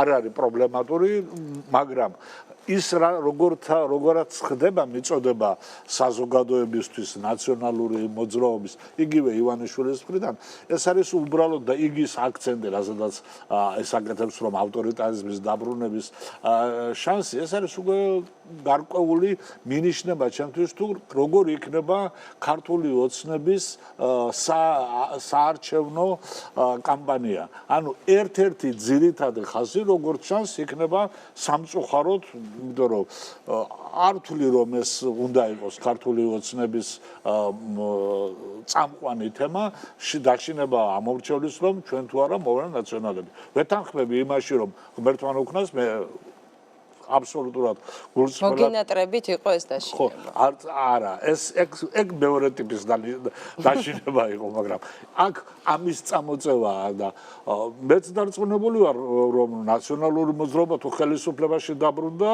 ის 9 წელი სანატრელი შეიძლება გაგვერთეს. იმას რასაც უყურებ დღეს, მაგრამ უნდა წამოწიოს თუ არა ხელისუფლებამ ეს თემა გახადოს ამორჩევლის მოსაზიდად აი ეს არის პრობლემატური და მე ვფიქრობ რომ ხელისუფლებამ სხვა თემები უნდა წამოწიოს წინ და არ ვიცი იგივე ლაპარაკი როდესაც არის საგარეო პოლიტიკაზე ეს ერთი საკითხი ლაპარაკი როდესაც არის რომ ჩვენ გვინდა დასავლური ტიპის სახელმწიფო რატომ ვერ გაკეთეთ ეს დასავლური ტიპის სახელმწიფო ეკონომიკას დრო ჭირდება მე მესმის მაგრამ რეფორმების სრულად გატარებას რატომ ჭირდება დრო რას ან როგორ უყურებს რა მიმართულებით ეს კონკრეტულად რომ გითხრათ რა მიმართულებით დაგაკლდათ რეფორმები აი რა მიმართულებით შეიძლება და ხელისუფლება უფრო აქტიური ყოფილიყო ხელისუფლება ჩემ სხვაგვარად უყურებ ამას. ხელისუფლება, ყველა ხელისუფალი საქართველოში ატარებდა რეფორმებს, მაგრამ სტილი ეს ამ რეფორმების იყო ყველასი ერთნაირი. პოლიტიკურ რეფორმებს გულისხმობ. რეფორმები ტარდებოდა ინსტიტუტ შიგნით. მაგალითად, აი ამ ხელისუფლებას ამბობს, რომ აი ატარებს ჩაატარა რეფორმა პროკურატურის და იქ რაღაცები მართლა შეიცვალა დაუშვათ გენერალური პროკურორის არჩევა. შექმნა ახალი დეპარტამენტი და ასე. ხო, რა თქმა უნდა, მაგრამ ასე კეთდებოდა განათლების სამინისტროში რაღაც მოხდა. იქ რა, ანუ ეს რეფორმები სტრუქტურებს შიგნით ტარდება. ჩვენ ჯერ გვჭირდება შევქმნათ სახელმწიფო, რომელსაც დემოკრატიული სტრუქტურებია. აი ესეთი სახელმწიფო დავაბრძოლოთ და შემდეგ გავატაროთ ის რეფორმები სტრუქტურებს შიგნით. ანუ კომპლექსურად არის გასაკეთებელი ეს საქმე. რომელსაც უნდა გააკეთოს ან საკონსტიტუციო კომისიამ სამწუხაროდ 3 წელი იმუშავა და აქედან არაფერი გამოვიდა რეალურად, მაგრამ ან უნდა რაღაც ჯგუფი შეიქმნას, არ ვიცი ახლა ამ იურიდიულად ეგ როგორ უნდა მოხდეს, რომელიც ამ მთლიანად სახელმწიფო რეფორმას გაატარებს. იგივე ადგილობრივი თვითმმართველობა წინ გადადგმული ნაბიჯია, რაზეა ლაპარაკი.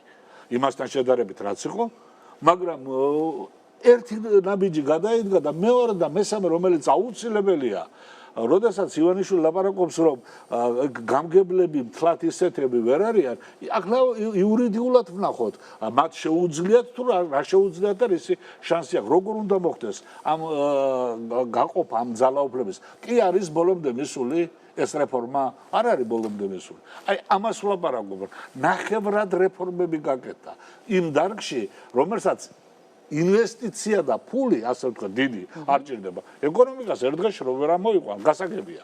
მაგრამ აქ პრობლემა იცით რაშია? თუ ის რეფორმები არ გატარდა, პოლიტიკური რეფორმები, ვერანაირად ვერ მოხერხდება ეკონომიკის ორნიშნად ციფრითზე გასვლა. ყველა სახელმწიფომ, რომელიც დღეს წარმატებულია ბალტიისპირეთის თუ აღმოსავლეთ ევროპის ქვეყნები, ყველაზე კარგი არის ალბათ რუმინეთის მაგალითი, იმიტომ რომ ჩაუშესკუ იყო დიქტატორი და იმ სოციალისტურ ველში რუმინეთი იყო გამორჩეულად დიქტატორული სახელმწიფო. რეფორმების წყალობით, პოლიტიკური რეფორმების წყალობით მიაღწია იმას, რასაც მიაღწია. ჩვენ ვიქნებით ამ ჭაობში სანამ აი ამ ფუნდამენტალურ რეფორმებს არ გავატარებთ. გვექნება ასეთი პოლიტიკური სპექტრი, სანამ არ დავჯდებით და საარჩევნო კოდექსი მის მიხედვით კი არ მივიღებთ ხელისუფლებას რა მოწონს და ოპოზიციას რა ის პროპორციული იმის მიხედვით რა ჭირდება ქვეყანას. აი ეს მთლიანად უნდა დალაგდეს. სანამ პოლიტიკური სპექტრი არ დალაგდება და არ ჩამოყალიბდება, გვექნება რაღაც წინსვლა, მაგრამ ისევ ჭაობში ვიქნებით. სამწუხაროდ. ბატონ რამაზ, რომ დაუბრუნდეთ ისევ კონკრეტულად ბიძინა ივანიშვილის პრესკონფერენციას, გავაკეთოთ სწორი არჩევანი მოგენატრებით. აი ესეთი იყო ბიძინა ივანიშვილის ფრაზა. და ვახსოვს მოგელანდებით და ეხლა მოგენატრებით გაჩნდა. თუმცა პარალელურად იგივე ყოფილმა პრემიერმა იმედი გამოთქვა, რომ ქართული ოცნება მომავალ პარლამენტში მოიპოვებს 95 მანდატს. და ასევე განაცხადა, რომ ნაციონალურმა მოძრაობამ შესაძლოა ვერ მოახერხოს ბარიერის გადალახვა. რამდენად რეალისტურია ასეთი მონაცემები თქვენ? ნაწილობრივ ალბათ იმ კითხვებში ჩავერთვები, რაც თქვენ ახსნით და უსვით. არის თუ არა, იმიტომ რომ მეორეს მხრივ უბრუნდებით იმ თემას, არის თუ არა წამყვანი მეტოქე, ძირითადი მეტოქე ნაციონალური მოძრაობა. მე არ დამჩა სხვათა შორის, არ მრჩება ეგ საბეჭდილება ჯერჯერობით, რომ ამ ხელმძღვანელობას ანიჭებს ივანიშვილი ნაციონალურ მოძრაობას როგორც მეტოქეს. ნახოთ მომავალ შეგვირდა სხვა პარტიებზე საუბარს და ნახოთ იქ როგორ შეფასდება მთელი სპექტრი. ნაციონალურ მოძრაობაზე არის გამახვილებული ყურადღება როგორც საფრთხეზე. არის ეგ საფრთხე. არსებობს ნაციონალური მოძრაობის ხელისუფლებაში დაბრუნების საფრთხე თუ ხელისუფლებაში რომ წინ სახით დაბრუნდეს იმ 40% უკვე საფრთხეა. ნუ დაგვავიწყდება რომ 5 წლის განმავლობაში ნაციონალურმა მოძრაობამ მთელი დასავლეთი გადაკიდა საქართველოს. რითაც შეეძლო. თუ კი მას შერჩება მეორე პარტიის სტატუსი, ანუ პირველი ოპოზიციურის, ის ასევე გააგრძელებს. და ის სულ პოლიტიკურ დევნაზე იქნება ლაპარაკი და სამართლიანობის აღდგენა წაშლილი იქნება. ივანიშვილმა გაუსვა ხაზი იმას, რომ მეორე პოლიტიკური პარტიის სტატუსი შეიძლება სხვამ მიიღოსო. ანუ მას უნდა რომ აი ამ სტატუსიდან ჩაწიოს ნაციონალური მოძრაობა, თუნდაც ბარიერი ვერ გადაილახოს მით უფრო, მაგრამ ეს ნუ პოლიტიკური ბრძოლაა და ამიტომ ეს გიპერბოლიზაცია როგორც საკუთარი ძალისა, ისე მეტოქის სისუსტისა ბრძოლაში მოსულა. მაგრამ მთავარი თემა არის მეორე პარტია იქნება თუ არა ნაციონალური მოძრაობა. იმიტომ რომ ის თუ მეორე პარტია დარჩა, სულ იქნება ძახილი რომ დევენ პოლიტიკური მოტივითო. თუ წავიდა ქვემოთ მაშინ უკვე გაუმართლებელი იქნება ამ ეს მოტივი. ასე პირობებში თქვენი პროგნოზი როგორია, თქო, ვინ შეიძლება იყოს ის მე მგონი ვერ მეეჭვება რომ ნაციონალურმა მოძრაობამ მეორე პოლიტიკური ძალის სტატუსი მოიპოვოს. ბევრი პოლიტიკური პარტია, რომლებიც რო შევლენ პარლამენტში, იქ შეიძლება გაერთიანება მოხდეს ისეთი ოპოზიციური, ოღონდ ეს ოპოზიცია უკვე უფრო ძლიერი. თუმცა პარლამენტში შესვლამდე მათ რეიტინგი სჭირდებათ. რომელი ასეთი რეიტინგული და ვთქვათ აქტიური პოლიტიკური ძალა? ვინ შეიძლება რიგით მეორე პოზიცია დაიკავოს? ბურჯულაძე, პატრიოტები და ასე შემდეგ და ასე შემდეგ. მეჭიაური? მეჭიაური შორის სერიოზული მოვლენაა მიუხედავად იმისა, რომ ახალდაბადებულია. ნამდვილად სერიოზული მოვლენა შეიძლება გახდეს. მით უმეტეს იმ შეცდომების ფონზე, რომელსაც დასავლეთი უშვებს. რა ტიპის შეცდომებს გულისხმობთ? ნუ ახლა გამოაცხადეს, რომ ვიზა ლიბერალიზაციას არ გაძლევთ, იმიტომ რომ იქ, ნუ ერთ-ერთმა დეპუტატმა თქვა, იქ დემოკრატიის დეფიციტიაო. ახლა მაგას რო ეტყვი მოსახლეობას, რომელიც ხედავს რა არის თუ არა დემოკრატიის დეფიციტი, იქ შეტრიალდება და იმ ევროპაზეც სიტყვებს იტყვის. და მეჭეურ დაუჭერს მხარს. გასაგებია, ბატონო ვახტანგ რუსთავირის საქმე კიბერხალხისადმი მიმართვა და ამერიკის ელჩის განცხადებების შეფასება ბიძინა ივანიშვილის თქმით, სურს რომ არჩევნებამდე ყველაფერი დარჩეს ისე როგორც იყო და არის. მის ციტატას ავიკითხავ, რუსთაველის სასამართლო პროცესები არჩევნებამდე ქიბარ ხალვაშისა და დავით დვალის სასარგებლოდ დასრულდება, მზად ვარ მათ ფინანსური გარანტიები მივცე იმის სანაცვლოდ, რომ ისინი ტელეკომპანიის გენერალურ დირექტორს ნიკა გვარამიას და არხის მენეჯმენტს არ შეეხებიან. ცენტრის როგორ შეაფასებდით მის განცხადებებს და მის პოზიციას ამ ნაწილში?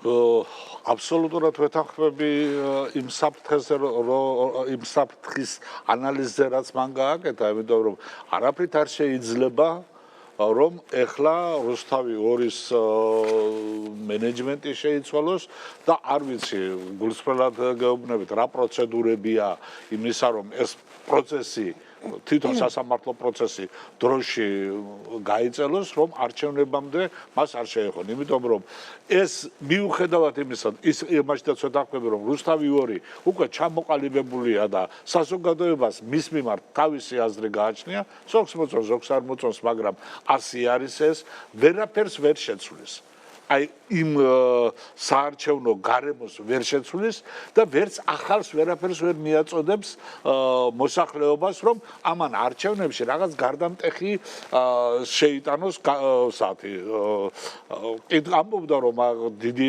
როლი აქვს მედიას მაგრამ აქვს რა თქმა უნდა არ ვარყოფ ოღონდ ამ შემთხვევაში რუსთავი 2-თან დაკავშირებით როდესაც მთელი 4 წელია ერთსა და იგივე ფირფიტას ატრიალებს ახლა იქ ვერ იქნება ვერც ამომრჩევლის მოზიდვის თვალსაზრისით მაგრამ თუ რაღაც მოხდა მიუხედავად იმისა იქ გარანტიები ექნება თუ არ ექნება ხალვაშს ივანიშვილისგან როგორც კი ეს გადაწყდება იმავე წუთში რუსთავი 2-ის მენეჯმენტი წავა თავისი ნებით იმავე წუთში გვარამიას და ამას გამოიყენებენ პიარისთვის და ეს გაცილებით საზიანო იქნება ხელისუფლებისთვის და ქვეყნისთვის ახლა ხელისუფლებისთვის იქნება არ იქნება ქვეყნისთვის და ეს დაასხამს წყალს იმაზე რასაც ბატონი რამაზი ლაპარაკობდა რომ იქ ვიღაც დეპუტატებმა რაღაცა თქვეს ვიზა ლიბერალიზაციასთან დაკავშირებით იმ შემთხვევაში თუ თქვათ სცენარი წარიმართა ის როგორც ბატონი ვახტანგი საუბრობს ასეთ შემთხვევაში იქნება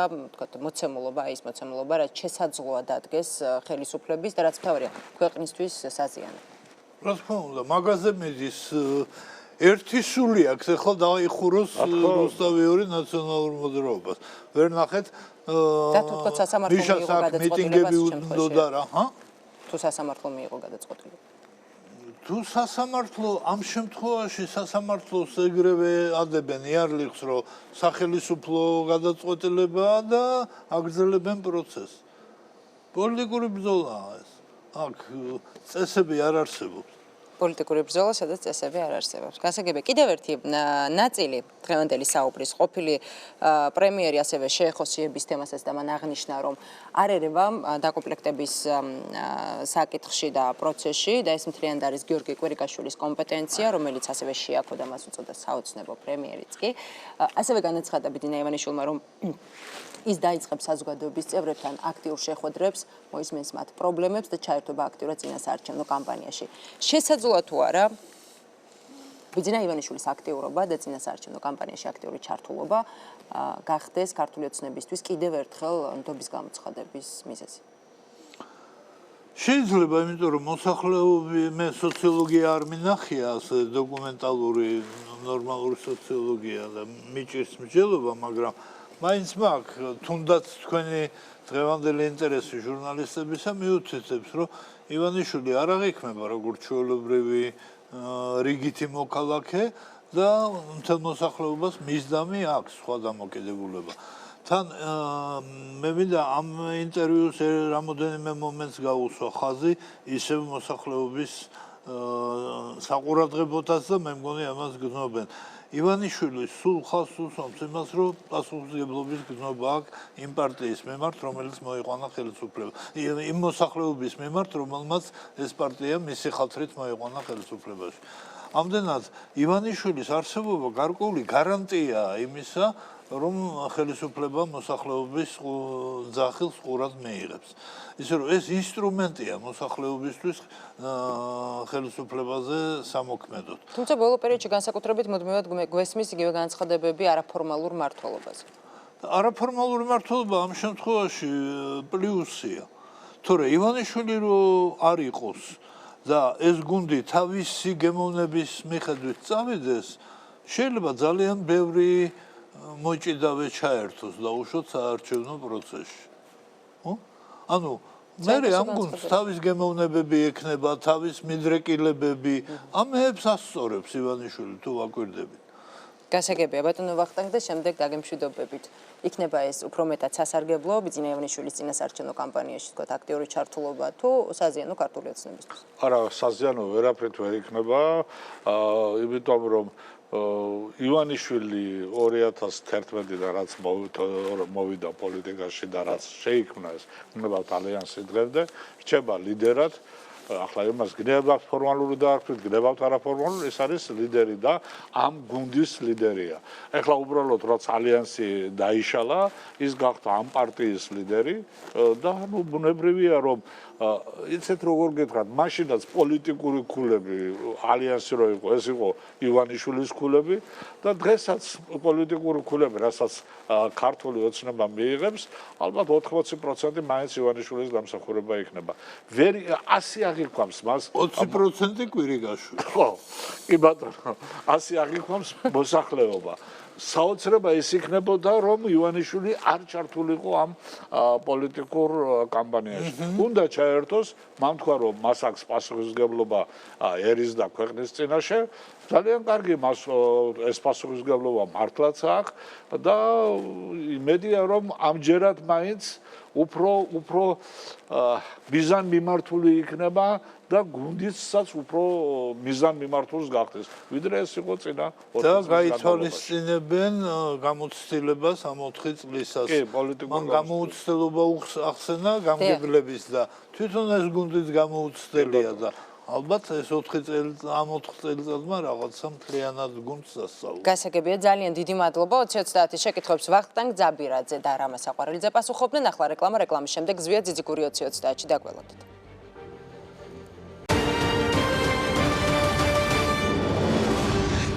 2030 პირდაპირ ეთერში ბრუნდება ბიძინა ივანიშვილის გზავნილები, მოახლოებული საპარლამენტო არჩევნები, ერთი დღე ოფიციალური საარჩევნო კამპანიის დაწყებამდე საარჩევნო გარემო და მმართველი უმრავლესობის შეფასება შეძლებს თუ არა ხელისუფლება სამართლიანი არჩევნების ჩატარებას. პარლამენტის ვიცე-სპიკერი ზვია ძიძიგური უპასუხებს 2030 შეკითხვებს. ბატონო ზვიად, მოგესალმებით, დიდი მადლობა რომ დაგვითმეთ დრო.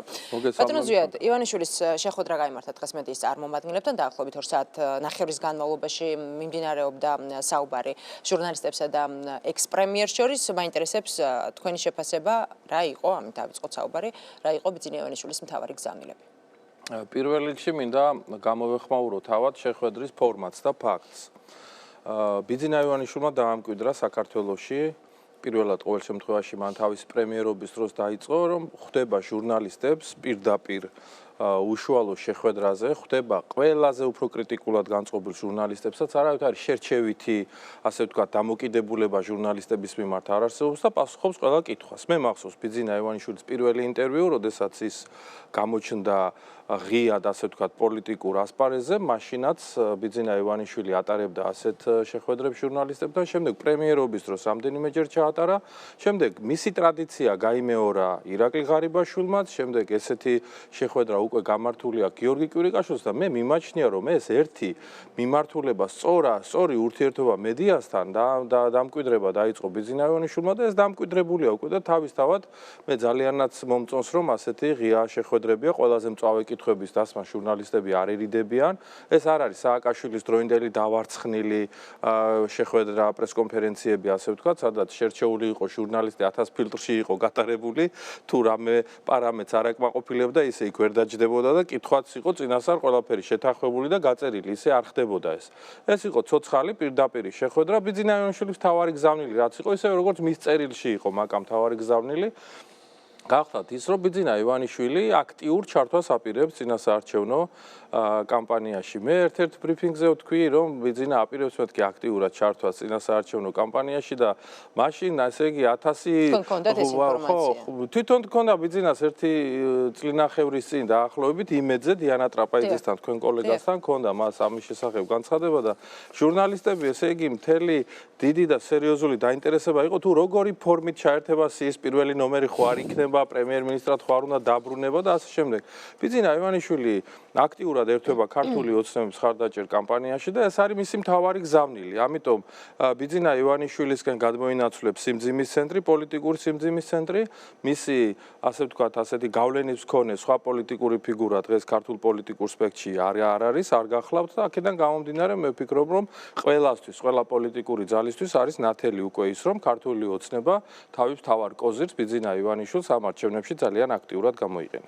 ბატონო ზვიად, პოლიტიკურ სპექტრში ბიძინა ივანიშვილის განცხადებებს უკვე მოყვა კრიტიკული შეფასებები, მაგალითად იგივე მიხეილ მაჭავარიანმა განაცხადა, რომ ივანიშვილი აპირისპირებს საზოგადოებას და საერთოდ არ საუბრობს ეკონომიკურ პრობლემებზე. თქვენ თუ ხედავთ საზოგადოების დაპირისპირების საფრთხეს? ბიძინა ივანიშვილი თუ არ საუბრობს ეკონომიკურ პრობლემებზე, აბა მიხეილ მაჭავარიანი საუბრობს, როგორ არ საუბრობს? ბიძინა ივანიშვილი არა მარტო საუბრობს ეკონომიკურ პრობლემებზე, არამედ ეკონომიკის საფუძვლები ჩაიყარა ბიძინა ივანიშვილის თაოსნობით და მისი პრემიერობის პირობებში და ეს გრძელდება ახლაც და ძალიან მნიშვნელოვანი ძურები გველოდება ჩვენ ჩვენ ეკონომიკაში. მე მინდა ძალიან მარტივი ენით მაქსიმალურად ვთქვა, რომ ჩვენ ქვეყანას აქვს უნიკალური გეოგრაფიული, გეოპოლიტიკური მდებარეობა. ჩვენ ქვეყანაში არის ძალიან კარგი, დაბალი, ლიბერალური საგადასახადო სისტემა.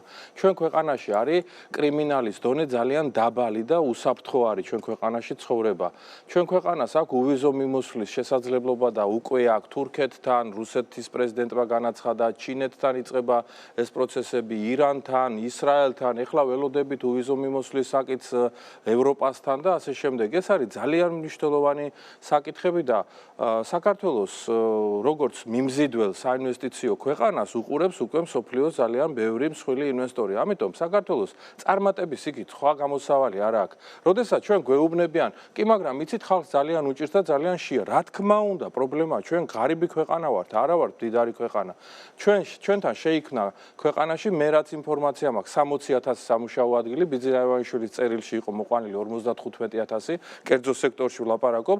ჩვენ გვჭირდება 300,000 სამუშაო ადგილი იმისაც, რომ ყველა ოჯახამდე მიაღწიოს იმ სიკეთემ, რასაც ქვია მუშაობით გამოწვეული სიკეთე და მატერიალური შესაძლებლობის ამაღლება ყველა ოჯახის და ეს თანდათანობით ყველა ოჯახთან მივა აუცილებლად, იმიტომ რომ ჩაყრილია საფუძველი აწარმოეს საქართველოში მიმართულებით, აგრო კრედიტის პროგრამების მიმართულებით, რეკორდული რაოდენობის ინვესტიციები შემოდის, ინფრასტრუქტურული მშენებლობები, ამიტომ იმაზე ხა კრიტიკაც მოვისმინე 2030 წელს გექნებაო ევროპული დონის ეკონომიკა ეს თქვა ივანიშვილმა და ატეხეს ამაზე მთელი ამბავი და ალიაქოთი ოპოზიციურმა პარტიებმა. ვინმეს შეუძლია წარმოიდგინოს, რომ 3 წელიწადში შეიძლება ეკონომიკა ისეთ დონეზე მიიყვანო, როგორც ევროპული დონისა. ამერიკას აქვს პირველი ეკონომიკა მსოფლიოში და უნდა გითხრათ, რომ 250 წელია მას უწყვეტი მშენებლობა აქვს ეკონომიკის. გერმანიამ 1945 წლიდან უწყვეტად დაიწყო გერმანიამ თავისი ეკონომიკის ასევე მაღალი ეკონომიკის ქვეყნები, ნორვეგია, რომელსაც თავისი ნავთობი აქვს, შვეიცარია, რომელსაც ასევე უწყვეტი ეკონომიკა აქვს და ძალიან სერიოზული შრომის ორგანო. იქ პოლიტიკური სტაბილურობა ყოველთვის ამ ქვეყნებს უზრუნველყოფილი ქონდა. ძალიან დიდი დრო უნდა ეკონომიკის გამართულად ამუშავებელს. ჩვენთან არ დაგვჭირდება ნამდვილად 250 წელი, მაგრამ მაკა საუბარია იმაზე, რომ ჩვენმა ქვეყანამ რომ მიაღწიოს რუმინეთის, მაგალითად, რომელსაც $20,000 აქვს მთლიანი შიდა პროდუქტი ერთ სულ მოსახლეზე, ჩვენთან არის $4,000-მდე, 5-ჯერ მეტი აქვს ჩვენზე. ამას რომ მიაღწიო 1-2 წელიწადში, ამას ვერ მიაღწევ, რა თქმა უნდა. ამიტომ და ეკონომიკასთან დაკავშირებით, ახლა მიხეილ მაჭავარიანი და მათი ნაციონალური მოძრაობა მუდმივად იძახოდა, რომ ეკონომიკური პროგრამა გვაქვს, განვიხილოთ ჩვენ აი კრიზისიდან გამოსავალს შევთავაზებთ საქართველოს ხელისუფლებას 10-ჯერ გადადეს თვითონვე შესაბამის კომიტეტზე ამ საკითხის გამოტანა და განხილვა, ამიტომ იმდენად არასერიოზულად უდგებოდეს. ერთი არასერიოზული იყო ეს დოკუმენტი, მე წაკითხული მაქვს რაღაც 28 პუნქტიანი გეგმა ქონდათ, მე 32 პუნქტიანად გადააკეთეს. არასერიოზული დოკუმენტი იყო ჯერთი და მე მეორე იმ დოკუმენტის დაცვა ახლა დარგობრივი ეკონომიკის კომიტეტზე, სადაც პროფესიონალები გააკრიტიკებდნენ ან რაღაც კითხვებს დაუსვამდნენ, მათ არ აწყობდათ ეგ უბრალოდ ჭირდებოდათ PR-ისთვის, რომ მეძახათ მუდმივად, რომ აი ჩვენ გეგმა გვაქვს. მათი გეგმა არც ერთხელ არ გამოიტანეს მათ სააშკარაოზე და იმაზეც საუბარი ახლა რომ უბრძანებია, რომ აი დაპირისპირებას უწყობს ბიძინა ივანიშვილის საზოგადოების დაპირისპირებას უწყობს ხელს. დაპირისპირებას ბიძინა ივანიშვილი უწყობს ხელს თუ ნაციონალურ მოძრაობას. შეიძლება გვარი და სახელი შეეშალა და მიშა სააკაშვილი უნდა ეთქვა, ან ქართული ოცნების ნაცვლად უნდა ეთქვა ნაციონალური მოძრაობა. არის გადასამოწმებელია მოკლედ ეს ამბავი. გასაგებია.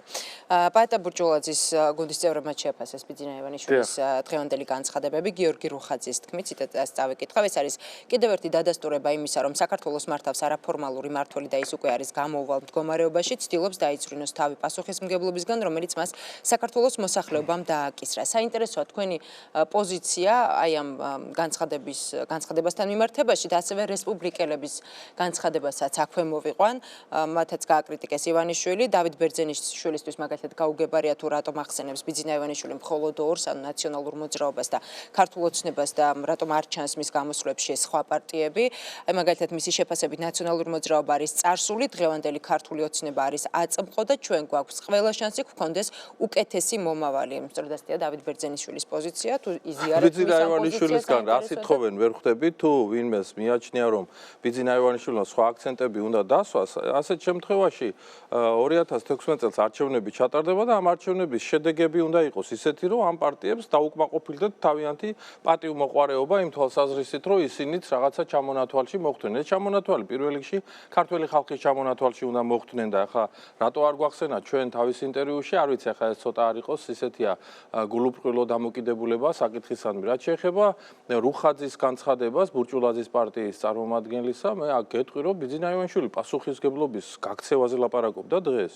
თუ პასუხისგებლობის კიდევ აღებაზე ლაპარაკობდა. ბიძინა ივანიშვილი ისევ ლაპარაკობდა იმაზე, რომ 95 მანდატს აიღებს ქართული ოცნება, ისევ მოვა ხელისუფლებაში და ისევ პასუხისგებლობის აღებაზე აქ საუბარი. მე მგონი ცოტათი აცდენილი არის, ესე იგი ძირითად ხედვაში, რაც ბიძინა ივანიშვილს ჰქონდა დღევანდელ თავის ბრიფინგზე და პრესკონფერენციაზე. ამიტომ მე ვფიქრობ, რომ სწორად თუ დაინახავენ იმ პათოსს და იმ მიმართულებას, რაც დღეს ბიძინა ივანიშვილმა ქართულ საზოგადოებას გაუგზავნა, პირიქით არის. რაც შეეხება ნაციონალურ მოძრაობას, რატომ ახსენებს ბიძინა ივანიშვილი და საერთოდ მე ერთი რამ წარმოიდგინეთ, რომ დაუშვათ ნაციონალური მოძრაობა დაბრუნდა ხელისუფლებაში. ეს ან დაბრუნდება, ან არ დაბრუნდება, მაგრამ დაბრუნების შემთხვევაში ვინმე სხვა არ გონია რომ ხელისუფლებაში დაბრუნდება დავით ბაქრაძე და გიორგი წერეთელი ან რაღაც სხვა ტიპის ლიდერები, რომელიც ხელისუფლებაში დაბრუნდება მიშა სააკაშვილი, რომელმაც იცის მართოს ქვეყანა ისე რომ გადაუგრიხოს ხელები ბიზნეს, ჟიბეში ჩაისვას მედია, სასამართლოს მოუგრიხოს კისერი, პატიმრებს დამართოს ის, რასაც მართებდა, 300.000-მდე ყავდეს პრობაციონერთა რაოდენობა, ეს ასეთი მართლობა იცის მან. აქვს ნაციონალურ მოძრაობას ხელისუფლებაში დაბრუნების რესურსი. ჩემის აზრით არა აქვს, მე ამას ხალხი გადაწყვეტს, მაგრამ ჩემის აზრით არა აქვს, მაგრამ ეს საფრთხე დასანახია ესე ვის ჩვენ რო გარანტირებული გონია რომ ის რა მიღწევები რაც აგვაქვს დემოკრატიული მიმართულებით რომ ეს უკვე ჩაბეტონებულია და ამას არაფერი საფრთხე არ ემუქრება, ეს ასე არ არის. იმ შემთხვევაში თუ კი ავტორიტარული ძალა დაბრუნდება ხელისუფლებაში ან რაღაც კოალიცია ან რაღაც პარტიათა კომბინაცია ესეთი ჩამოყალიბდება, რომელიც უარსიტყვის თავისუფალ სასამართლოზე, უარსიტყვის თავისუფალ მედიას და ასე შემდეგ, ხო არ გონიათ რომ საქართველოში დემოკრატია იმდენად მყარია და იმდენად განვითარებულია რომ მას არავით არის საფრთხეები არ ემუქრება, სერიოზული საფრთხეები ემუქრება და სწორედ ეს გზავნილია, როდესაც ბიძინა ივანიშვილი ამ მიმართულებით ლაპარაკობს, რომ ეს გასასიგრძე განებელი არის ყოველი ადამიანის მიერ, იმიტომ რომ ჩვენ 3 წლის წინ ცხოვრობდით სრულიად სხვა ფსიქოლოგიურ ატმოსფეროში, როდესაც ადამიანები ერთმანეთს მართლა ჩურჩულით ელაპარაკებოდნენ. გასაგებია, ბატონო ზვიად, რეკლამის დროა, პირდაპირ ეთერში რამდენიმე წუთში რეკლამის შემდეგ დავბრუნდებით, დაგველოდეთ.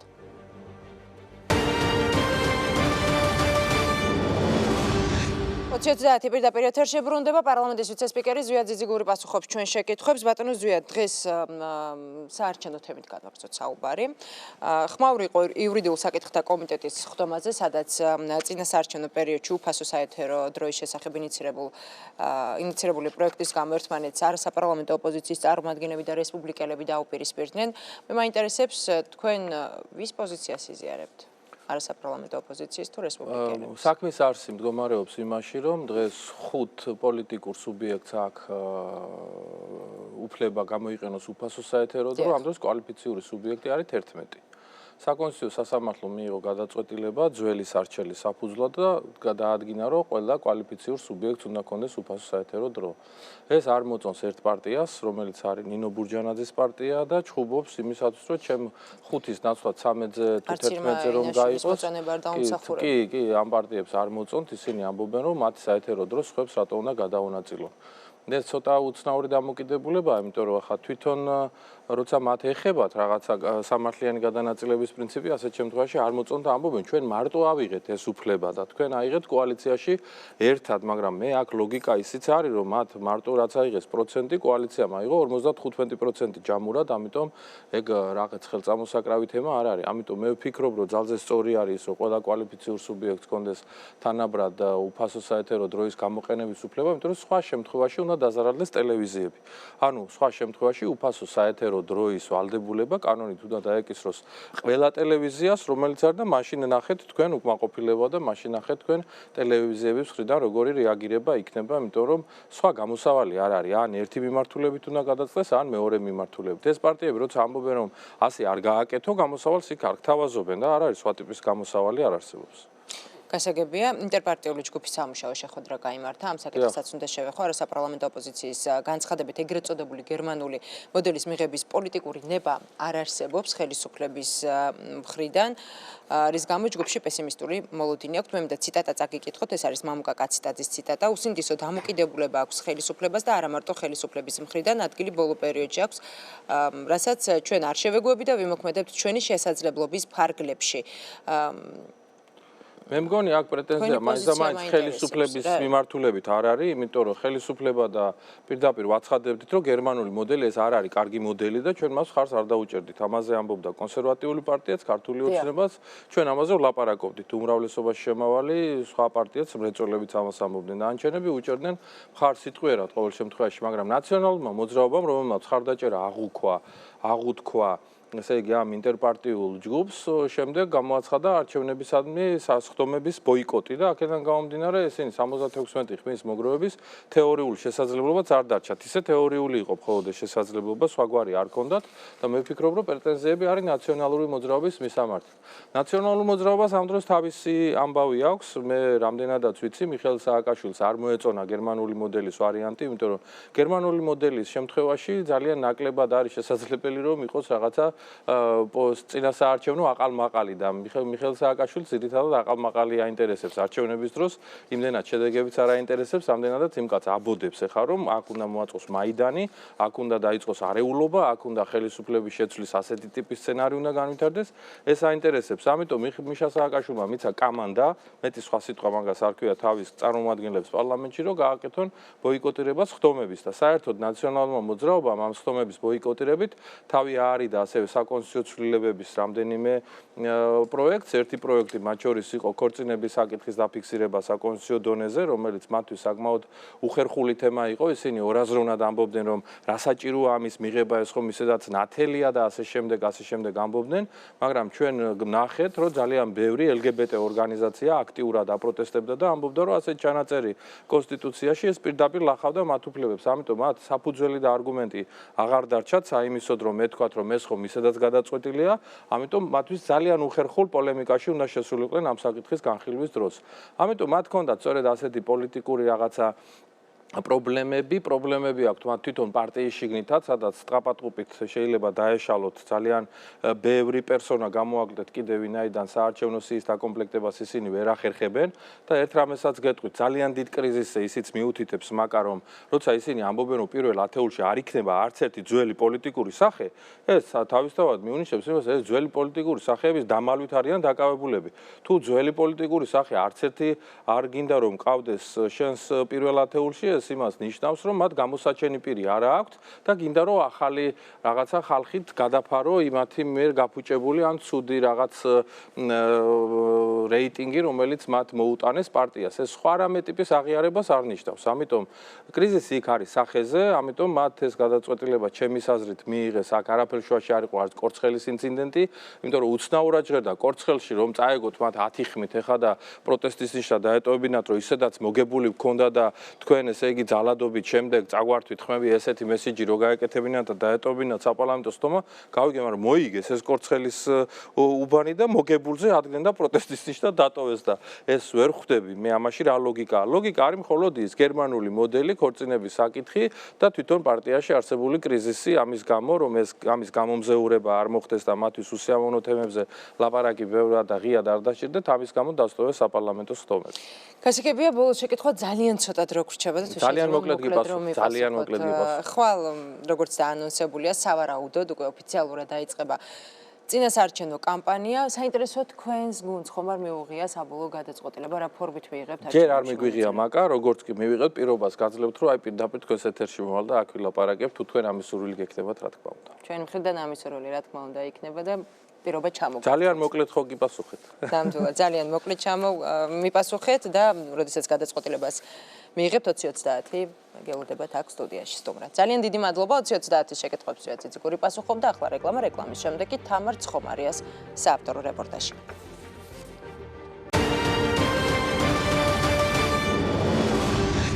20-30 პირდაპირ ეთერში ბრუნდება ევროპული ბაღი, ბზის ლაბირინთი და უნიკალური მარანი. ალექსანდრე ჭავჭავაძის სახლ-მუზეუმი ყოველდღიურად უამრავ მნახველს იზიდავს. სახლს, სადაც გამოჩენილი ქართველი და უცხოელი მოღვაწეები იკრიბებოდნენ, ლიტერატურულ სავანეს უწოდებდნენ. ტრადიციის შესანარჩუნებლად ლიტერატურული საღამოები და გამოფენები მუზეუმში დღესაც ეწყობა. წინანდლის სავანე ნახეთ თამარ ცხომარიას, ზურაბ პატარიძის და რევაზ ნასიძის საავტორო რეპორტაჟში.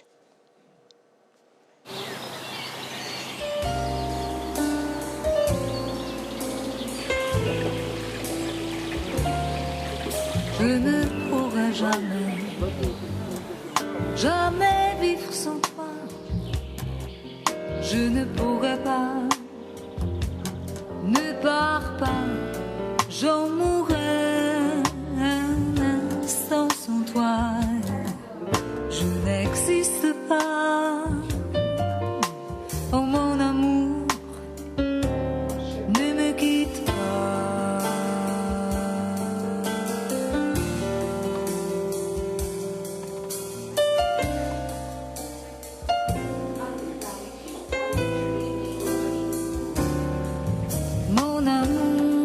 წინანდალი ეს ზღაპრული გარემო ჭავჭავაძეების საგვარეულო მიწაა. სწორედ აქ ცხოვრობდა და მოღვაწეობდა მე-19 საუკუნის ცნობილი ქართველი პოეტი და რომანტიზმის ფუძემდებელი ალექსანდრე ჭავჭავაძე. დღეს უკვე მუზეუმად ქცეული სასახლე უნიკალური ევროპული ბაღითა და ექსპონატებით უამრავ დამთვალიერებელს იზიდავს.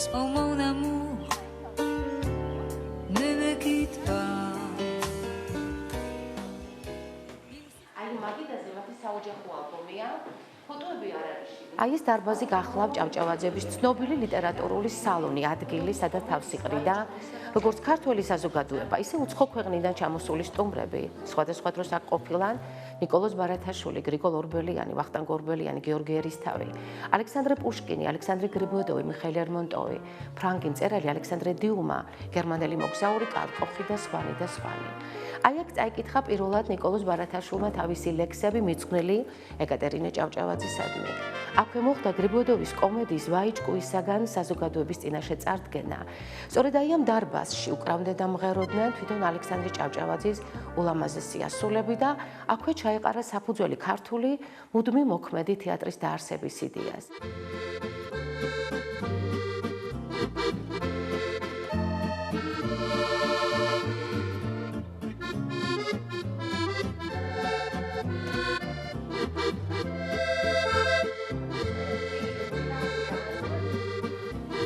ჭავჭავაძეებისა და მათი შთამომავლების ნაქონ ნივთებს აქ მრავლად შეხვდებით. ტანსაცმელი, ავეჯი, ჭურჭელი, მათი უმრავლესობა პირვანდელი სახით არის შემორჩენილი. ჩვენი მუზეუმის ერთ-ერთი საინტერესო ექსპონატია სუზანე. ეს არის ალექსანდრეს ქალიშვილების ნინო, ეკატერინე, სოფიოს ხელით ნაქარგი ფარდაგი. შირმა მე-18 საუკუნის ფრანგული, ხელსაქმის მაგი და პარფიუმერიის მოწყობილობით ვენეციური ბროლი თავსახური აქვს ვერცხლის. კოლოფში არის მაჯის სამაგრები, ალექსანდრე ჭავჭავაძის, დამზადებულია სპილოს ძვლისაგან, აქვს მონოგრამა, ალექსანდრეს სახელის და გვარის საწყისი ასოებით. ცენტრში ფაბერჟეს ბროლის სახელურიანი ოფიციალური საბუთების დასამოწმებელი ბეჭედი. ეს წიგნი კი ძველ ფრანგულ ენაზე შედგენილი საეკლესიო კალენდარია. ეს ალექსანდრე ჭავჭავაძის სამუშაო კაბინეტი, აქ განლაგებული ნივთები თვითონ პირადად ალექსანდრეს ეკუთვნოდა. როიალი გერმანული ფირმა ბეკერი, ეს არის ყველაზე ძველი როიალი საქართველოში.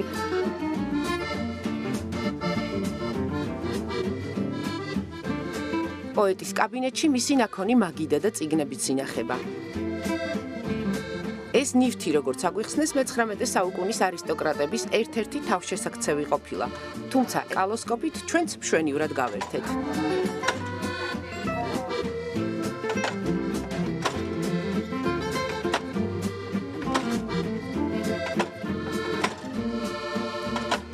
სასახლის ყველაზე რომანტიული ოთახია. აქ ნინო ჭავჭავაძის ნაქონი ნივთებია შეკრებილი.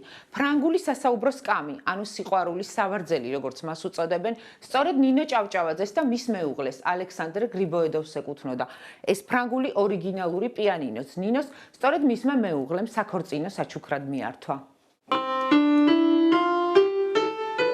აქვეა ნინოს კაბის ასლი, რომელსაც წინანდლის შავ ვარდს უწოდებენ. პიანინოს კი მისი ხელით მოქარგული ხელსახოცი ამშვენებს, რომლის ასლებიც მუზეუმის სალონში იყიდება.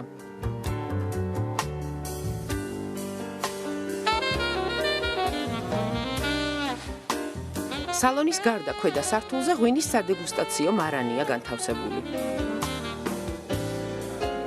2008 წელს მუზეუმში ჩატარებული სარესტავრაციო სამუშაოების დროს, რომლის მიზანიც იყო ავთენტური სახის სრული შენარჩუნება, მუზეუმს ყავს ძალიან ბევრი სტუმარი, ვიზიტორი, დამთვალიერებელი.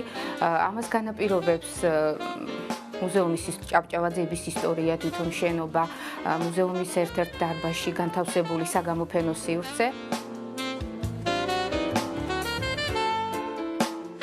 სასახლეში ლიტერატურული საღამოები და გამოფენები ხშირად იმართება. დარბაზს, სადაც ჭავჭავაძეების ქალიშვილები უკრავდნენ და მღეროდნენ, ახლა მერლინ მონროს გამოსახულება ამშვენებს. ამჟამად წარმოდგენილია თანამედროვე ხელოვნების ნიმუშები, ფილიპ გუგენჰაიმის გალერეის გამოფენა. ეს არის მსოფლიოს სხვადასხვა ქვეყნის მხატვრის 25 ნამუშევარი. თითქმის ყველა ცნობილი ქართველი მხატვარი იყო წარმოდგენილი. ახვლედიანი გუდიაშვილი, ქობულაძე, კაკაბაძე, ფიროსმანი და ასე შემდეგ. ასევე სალვადორ დალის, პაბლო პიკასოს, პიტ მონდრიანის, ჰოლანდიური მხატვრობა, თანამედროვე ფრანგი მხატვარი ფრანსუა მარი ანტონეუზი და მოქანდაკე მინო. გამოფენიდან ღია სივრცეში ვხვდებით. აქ ქართველი და უცხოელი ტურისტები სიმბოლურად ხურდას ტოვებენ.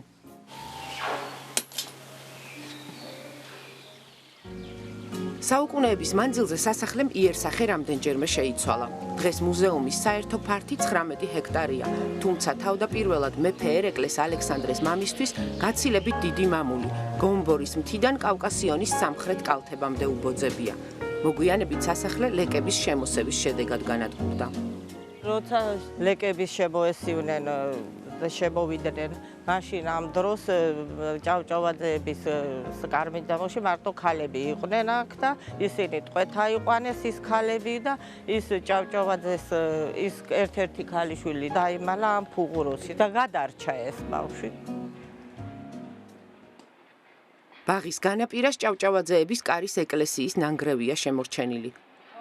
როგორც ამბობენ, აქ ნინო ჭავჭავაძეს და ალექსანდრე გრიბოედოვს საქორწინო წირვა გადაუხდიათ. სიყვარულის ხეივანში გაშენებული ბზის ლაბირინთი პოპულარობით სარგებლობს. აქ მოსული თითქმის ყველა სტუმარი ნატრის ხესთან მოდის და სურვილს იფიქრებს. წითელი სიყვარულის ფერია. მუზეუმის კიდევ ერთი ღირსშესანიშნაობა ჭავჭავაძეების მარანია. ენოთეკაში ღვინის უნიკალური კოლექცია ინახება. ამჟამად სადაც თქვენ ბრძანდებით ამ დარბაზში არის მოთავსებული ენოთეკა. ენოთეკა ეს არის ღვინოების საცავი, სადაც ინახება 16500 ბოთლი. აქედან 500-მდე არის მე-19 საუკუნის, დანარჩენი მე-20 საუკუნის. ძირითადად არის, რა თქმა უნდა, კახეთში დამზადებული ევროპული ტექნოლოგიით ღვინოები, როგორც თეთრი, ისე წითელი. ყველაზე ძველი არის 1814 წლის პოლონეთის თაფლი. ეს არის თაფლზე დამზადებული ალკოჰოლიანი სასმელი. ვარაუდობენ, რომ ალექსანდრე ჭავჭავაძეს აჩუქეს სტუმრებმა.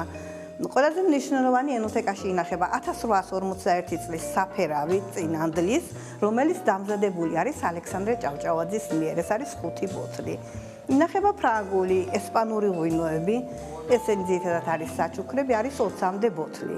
დანარჩენი კი არის ქართული ღვინოები, როგორც გითხარით, ევროპული ტექნოლოგიით, სხვადასხვა წლების, სხვადასხვა დასახელება. აურაცხელი სტუმრების გამო, რომლებიც ალექსანდრე ჭავჭავაძეს სტუმრობდნენ, 1818 წელს პოეტს ახალი სასახლე აუშენებია. ჭავჭავაძეების სტუმართმოყვარეობის ტრადიცია აქ დღემდე შენარჩუნდა და სახლ-მუზეუმს რეკორდულად ბევრი დამთვალიერებელი სტუმრობს. ასეთი იყო 7 ივნისის 20:30 ყოველდღე 24 საათის განმავლობაში რეპორტაჟების და დღის ყველა სიახლის ნახვის საშუალება გაქვთ საინფორმაციო სააგენტო 20:30-ის გვერდზე 20:30 წერტილი news. მე მაკაცინცაძე ვარ და ხვალამდე გემშვიდობებით დროებით.